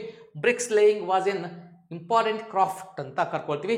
ಇನ್ನು ಹರಪ್ಪ ಸಂಸ್ಕೃತಿಯ ಕಾಲದಲ್ಲಿ ಮೇಸ್ತ್ರಿಗಳ ವರ್ಗ ಇತ್ತು ಅಂತೀವಿ. The classes of masons existed the during of the Harappan culture ಅಂತ ಕರ್ಕೊಳ್ತೀವಿ. ಹಾಗಾದರೆ ಎರಡೂ ಸರಿಯಾಗಿದೆ, ಬೋತ್ 1 or 2 ಅಂತ. ಹಾಗಾಗಿ ಬೋತ್ 1 or 2 ಇಲ್ಲಿ ನಮಗೇನಾಗಿದೆ? ಸರಿಯಾಗಿದೆ ಅಂತೇಳಿ ಆನ್ಸರು ಕರಿತಾ ಹೋಗ್ತೀವಿ. ಓಕೆನಾ? ಮುಂದಿನ ಒಂದು ಪ್ರಶ್ನೆಗೆ ಹೋಗೋಣ ನಾವು. ನೆಕ್ಸ್ಟು ಬರುವಂಥ concept, yes, consider the following context of important metals ಅಂತ ಇದೆ. ಲೋಹಗಳ ಆಮದು ಸಂದರ್ಭದಲ್ಲಿ ಕೆಳಗಿನ ಇವುಗಳನ್ನು ಪರಿಗಣಿಸಿ. ಅಂದರೆ ನಾವು ಯಾವುದನ್ನು ತರಿಸ್ಕೊಳ್ತಾ ಇದ್ದೀವಿ ಅಂತ. ಸಾರಿ, ಆಮದು ಅಂದರೆ ನಾವು ತರಿಸ್ಕೊಳ್ತಕ್ಕಂಥ ವಸ್ತುಗಳು. ರಫ್ತು ಅಂದರೆ ಕಳಿಸೋದು, ಆಮದು ಅಂದರೆ ತರಿಸ್ಕೊಳ್ತಕ್ಕ. ನೋಡಿರಿ, ಇಂಪೋರ್ಟ್ ಇದೆ, ತರಿಸ್ಕೊಳ್ಳೋದು ಅಂತ. ಇಂಪೋರ್ಟ್ ಅಂದರೆ ಆಮದು ಅಂತ ಕರ್ಕೊಳ್ತೀವಿ, ತರಿಸ್ಕೊಳ್ತಕ್ಕಂಥ. ಹಾಗಾದರೆ ಯಾವ್ಯಾವ ತರಿಸ್ಕೊಳ್ತೀವಿ ಸರ? ತಾಮ್ರವನ್ನು ರಾಜಸ್ಥಾನ ಮತ್ತು ಬಲೂಚಿಸ್ತಾನ ತರಿಸ್ಕೊಳ್ತಾ ಇದ್ವಿ. 100% ತಾಮ್ರವನ್ನು ರಾಜಸ್ಥಾನ ಮತ್ತು ಬಲೂಚಿಸ್ತಾನದಿಂದ ಸಹಿತ ತರಿಸ್ಕೊಳ್ತಾ ಇದ್ವಿ. ಈಗ ಮತ್ತೆ ವಿಷಯಕ್ಕೆ ಹೋಗೋಣ. ಅಫ್ಘಾನಿಸ್ತಾನದ ತವರವನ್ನು ನಿಮಗೆ ಆಗಲೇ ಹೇಳಿದೆ ನಾನು, ಒಂದು ಭಾಳ ಈಸಿ ಇದೆ ನೆನ್ಪಿಟ್ಕೊಳಕ್ಕೆ. ಅತ ಅಂತ ನೆನ್ಪಿಟ್ಕೊಳ್ರಿ. ಅಫ್ಘಾನಿಸ್ತಾನ ತವರ ಆಗಲೇ ಹೇಳಿದೆ ನಾನು, ಅಫ್ಘಾನಿಸ್ತಾನ ತವರವನ್ನು ತರಿಸ್ಕೊಳ್ತಾ ಇದ್ವಿ. ಹಾಗಾಗಿ 2 ಸರಿಯಾಗಿದೆ ಅಂತ, 1 ಮತ್ತು 2 ಸರಿಯಾಗಿದೆ ಅಂತೇಳಿ ನಾವು ಕರಿತಾ ಹೋಗ್ತೀವಿ. ಹಾಗಾದರೆ ಇಲ್ಲಿ ನೋಡ್ರಿ, ಇಂಪಾರ್ಟೆಂಟ್ ಆಗಿ ನಮ್ಗೆ ಕಂಡು ಬರೋದಾದರೆ ಲೋಹಗಳ ಬಗ್ಗೆ ಇಲ್ಲಿ ನೋಡಿ ಹೇಳಿದ್ದಾರೆ. ಆಮದು ಮತ್ತು 2 ಹೇಳಿಕೆಗಳು ಸರಿಯಾಗಿವೆ ಅಂತ. ಹರಪ್ಪ ಸಂಸ್ಕೃತಿ ಕಂಚಿನ ಯುಗಕ್ಕೆ ನಾಗರಿಕತೆ ಅಂತ ಕರಿತಾ ಹೋಗ್ತೀವಿ. ಯಾಕಂದರೆ ಇದು ಕಂಚಿನ ಯುಗದಲ್ಲಿ ಅಸ್ತಿತ್ವದಲ್ಲಿತ್ತು. ಇದು 3000 BC ಇಂದ 1000 BC ಮಧ್ಯೆ ಕಂಡುಬರ್ತಕ್ಕಂಥದ್ದು. ಅದಿರುಗಳ ಕಲ್ಮಶಗಳ ಕೇತ್ರಿ ಗಣಿಗಳಿಂದ ಅಥವಾ ರಾಜಸ್ಥಾನದಿಂದ ಕಂಡು ಬಂದಿವೆ ಅಂತ ಹೇಳ್ತಾ ಹೋಗ್ತೀವಿ. ಮತ್ತು ಬಲೂಚಿಸ್ತಾನದಲ್ಲೂ ಸಹಿತ ತಂದಿರ್ಬೋದು ಅಂತೇಳಿ ನಾವು ಬಹುಶಃ ಒಂದು ಕಡೆ ಎಲ್ಲೋ ಸಿಗ್ತಾ ಹೋಗ್ತವೆ. ಇನ್ನು ಅಫ್ಘಾನಿಸ್ತಾನದಿಂದ ನಮ್ಗೆ ಗೊತ್ತಲ್ಲ, ಅಫ್ಘಾನಿಸ್ತಾನ ಭಾಳ ಇಂಪಾರ್ಟೆಂಟ್ ದೋಸ್ತ, ಇದನ್ನು ಕೇಳ್ತಾರೆ. ತವರವನ್ನು ನಾವು ತರಿಸ್ಕೊಳ್ತಾ ಇದ್ವಿ. ಮತ್ತು ಪೂರ್ವ ಮತ್ತು ಮಧ್ಯ ಭಾರತದ ಹಜಾರಿಬಾಗ್ ಈ ಒಂದು ಪ್ಲೇಸ್ ಅಂತ ಏನಿದೆ, ಈ ಒಂದು ಬಸ್ತರ್ ಮತ್ತು ಪ್ರದೇಶದಲ್ಲಿ ಸಹ ಕಂಡು ಬಂದಿದೆ. ಆದಾಗ್ಯೂ ಹರಪ್ಪನ್ ನಾಗರಿಕತೆಗೆ ಅದರ ನೋಡ್ರಿ ಆಮದನ್ನು ಸೂಚಿಸುವ ಯಾವುದೇ ನಿರ್ಣಾಯಕ ಪುರಾವೆಗಳು ನಮಗಿನ್ನೂ ಲಭ್ಯ ಆಗಿಲ್ಲ ಅಂತೇಳಿ ಹೇಳ್ತಾ ಹೋಗ್ತಾರೆ. ಹಾಗೆ ಇಂಪಾರ್ಟೆಂಟ್ ಆಗಿ ತಾಮ್ರ ರಾಜಸ್ಥಾನ ಮತ್ತು ಬಲೂಚಿಸ್ತಾನ ಅಫ್ಘಾನಿಸ್ತಾನದಿಂದ ತವರವನ್ನು ತರಿಸ್ಕೊಳ್ತಾರೆ ಅನ್ನೋದಕ್ಕೆ ನಮಗೆ ಎವಿಡೆನ್ಸಸ್ ಕಂಡು ಬರ್ತವೆ. ಓಕೆನಾ. ಈಗ ಮತ್ತೆ ವಿಷಯಕ್ಕೆ ಹೋಗೋಣ ನಾವು. Which among the following evidence suggest the important of trade in lives of Harappans ಅಂತ ಇದೆ. ಅಂದರೆ ಈ ಒಂದು ಕೆಳಗಿನ ಯಾವ ಸಾಕ್ಷ್ಯವು ಹರಪ್ಪನ್ನರ ಜೀವನದಲ್ಲಿ ವ್ಯಾಪಾರದ ಪ್ರಾಮುಖ್ಯತೆಯನ್ನು ಸೂಚಿಸುತ್ತದೆ? ಯಾವ ಎವಿಡೆನ್ಸ್ ಇದಾವೆ ಸಿಂಧೂ ನಾಗರಿಕತೆಯ ವ್ಯಾಪಾರದ ಬಗ್ಗೆ ಸೂಚಿಸ್ತವೆ ಅಂತ ಭಾಳ ಹುಷಾರಾಗಿ ಕ್ವಶನ್ ಓದ್ಕೋಬೇಕಾಗುತ್ತೆ. ಯಾಕಂದರೆ ಇವು NCERT ಇಲ್ಲಿರ್ತಕ್ಕಂಥ ಕಾನ್ಸೆಪ್ಟನ್ನು ಕ್ವಶನ್ ಆಗಿ ತಂದಿರತಕ್ಕಂಥ ಕಾರಣದಾಗ ಭಾಳ ಹುಷಾರಾಗಿ ನೋಡ್ಕೊಳ್ತಾ ಹೋಗಿ. ಧಾನ್ಯಗಳ ಉಪಸ್ಥಿತಿ, ಎಸ್ 100% ಇವು ಬೇಕು. ಯಾಕಂದ್ರೆ ಧಾನ್ಯಗಳಿದ್ರೆ ತಾನೇ ವ್ಯಾಪಾರ, ಇವು ಬೇಕು, 100% ಸರಿ ಇದೆ. ಸೀಲು ಮತ್ತು ಉಪಸ್ಥಿತಿ. ಸೀಲ್ ಅಂದರೆ ಏನು ರೀ? ಇಲ್ಲ ನೋಡ್ರಿ, ಪ್ರೆಸೆನ್ಸ್ ಆಫ್ ಸೀಲ್ಸ್ ಅಂದರೆ ಸೀಲ್ಗಳು ಅಂದರೆ ಮುದ್ರೆಗಳು ಅಂತ ಅನ್ಕೊಂತೀವಿ, ಮುದ್ರೆಗಳು ಅಂತ. ಓಕೆನಾ, ಮುದ್ರೆಗಳು ಸೀಲ್ಸ್ ಬೇಕು. ಮತ್ತು ನೋಡ್ರಿ ಇಲ್ಲಿ ನಿಮ್ಗೆ ಕಾಣ್ತಕ್ಕಂಥದ್ದು ಪ್ರೆಸೆನ್ಸ್ ಆಫ್ ದ ಗ್ರೈನರೀಸು. ಓಕೆನಾ. ಇನ್ನು ಯೂನಿಫಾರ್ಮ್ ಸ್ಕ್ರಿಪ್ಟ್ ಅಂತ, ಇನ್ನು regulated weights and the measurements lighted ಅಂತ ಇದೆ. ಅಂದರೆ ಏಕರೂಪದ ಸ್ಕ್ರಿಪ್ಟ್ ಅಂದರೆ ಲಿಪಿ ಅಂತ, ಬರವಣಿಗೆ ಅಂತ. ಇನ್ನು ನಿಯಂತ್ರಿತ ತೂಕ ಮತ್ತು ಅಳತೆಗಳು ಅಂತ ಅಂದರೆ ತೂಕ ಮತ್ತು ಅಳತೆ ಅನ್ನೋ ಗೊತ್ತಾ ನಿಮಗೆ ಕಾಣ್ತಾ ಇದೆ, ರೆಗ್ಯುಲೇಟೆಡ್ ವೇಟ್ಸ್ ಆ್ಯಂಡ್ ಮೆಜರ್ಮೆಂಟ್ಸ್ ಅಂತ ಹೇಳ್ತೀವಿ. ಹಾಗಾಗಿ ಇವೆಲ್ಲವೂ ಸಹಿತ ಬೇಕ್ರಿ, ವ್ಯಾಪಾರ ಮಾಡೋಕ್ಕೆ ಇವೆಲ್ಲ ಬೇಕು. ಧಾನ್ಯಗಳು ಬೇಕು, ಸೀಲ್ಗಳು ಸೀಲ್ಸ್ ಬೇಕು, ಏಕರೂಪದ ಲಿಪಿ ಅಂದರೆ ಲಿಪಿಗಳು ಬೇಕಾಗುತ್ತೆ, ನಿಯಂತ್ರಿತ ತೂಕ ಮತ್ತು ಅಳತೆ ಬೇಕಾಗುತ್ತೆ, ಇವೆಲ್ಲ ಬೇಕಾಗುತ್ತೆ. ಹಾಗಾಗಿ ಆನ್ಸರ್ ನಮಗೆ ಇಲ್ಲಿ ಡಿ ಇದೆ ನೋಡ್ರಿ.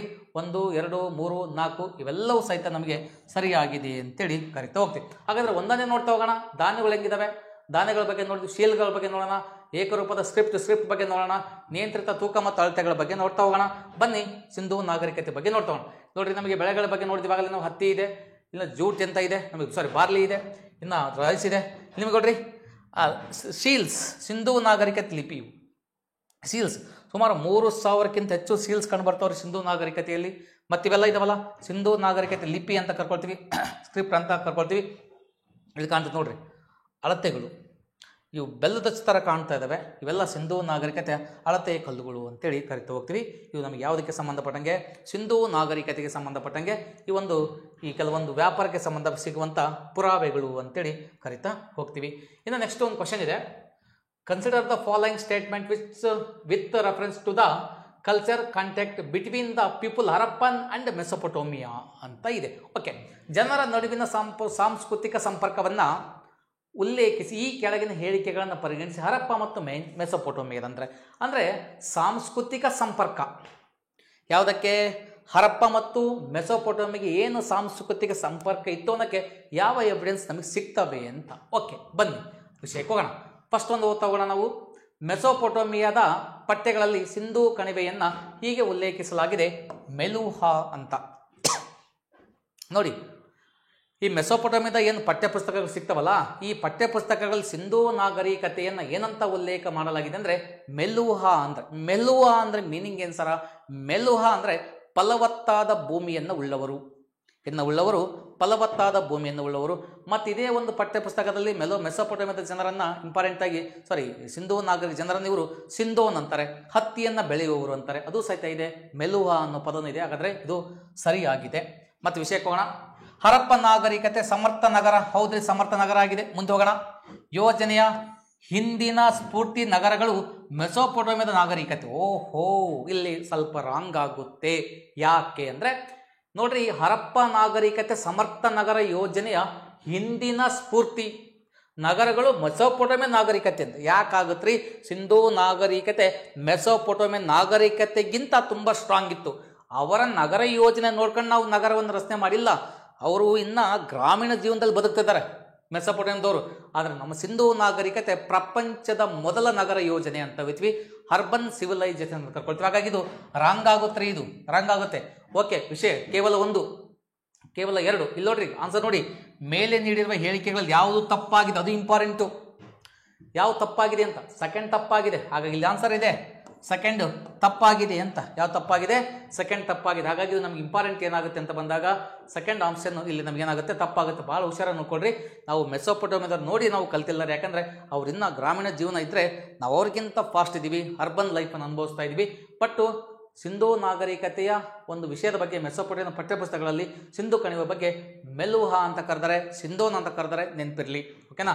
ಈಗ ಮತ್ತೆ ವಿಷಯಕ್ಕೆ ಹೋಗೋಣ. ಇಲ್ಲಿ ನೋಡ್ರಿ, ಇವು ಮೆಸೊಪೊಟೋಮಿಯಾದಲ್ಲಿ ಪುಸ್ತಕದಲ್ಲಿ ಕಂಡು ಬರ್ತಕ್ಕಂಥ ಪಿಕ್ಗಳು ಇವೆಲ್ಲ.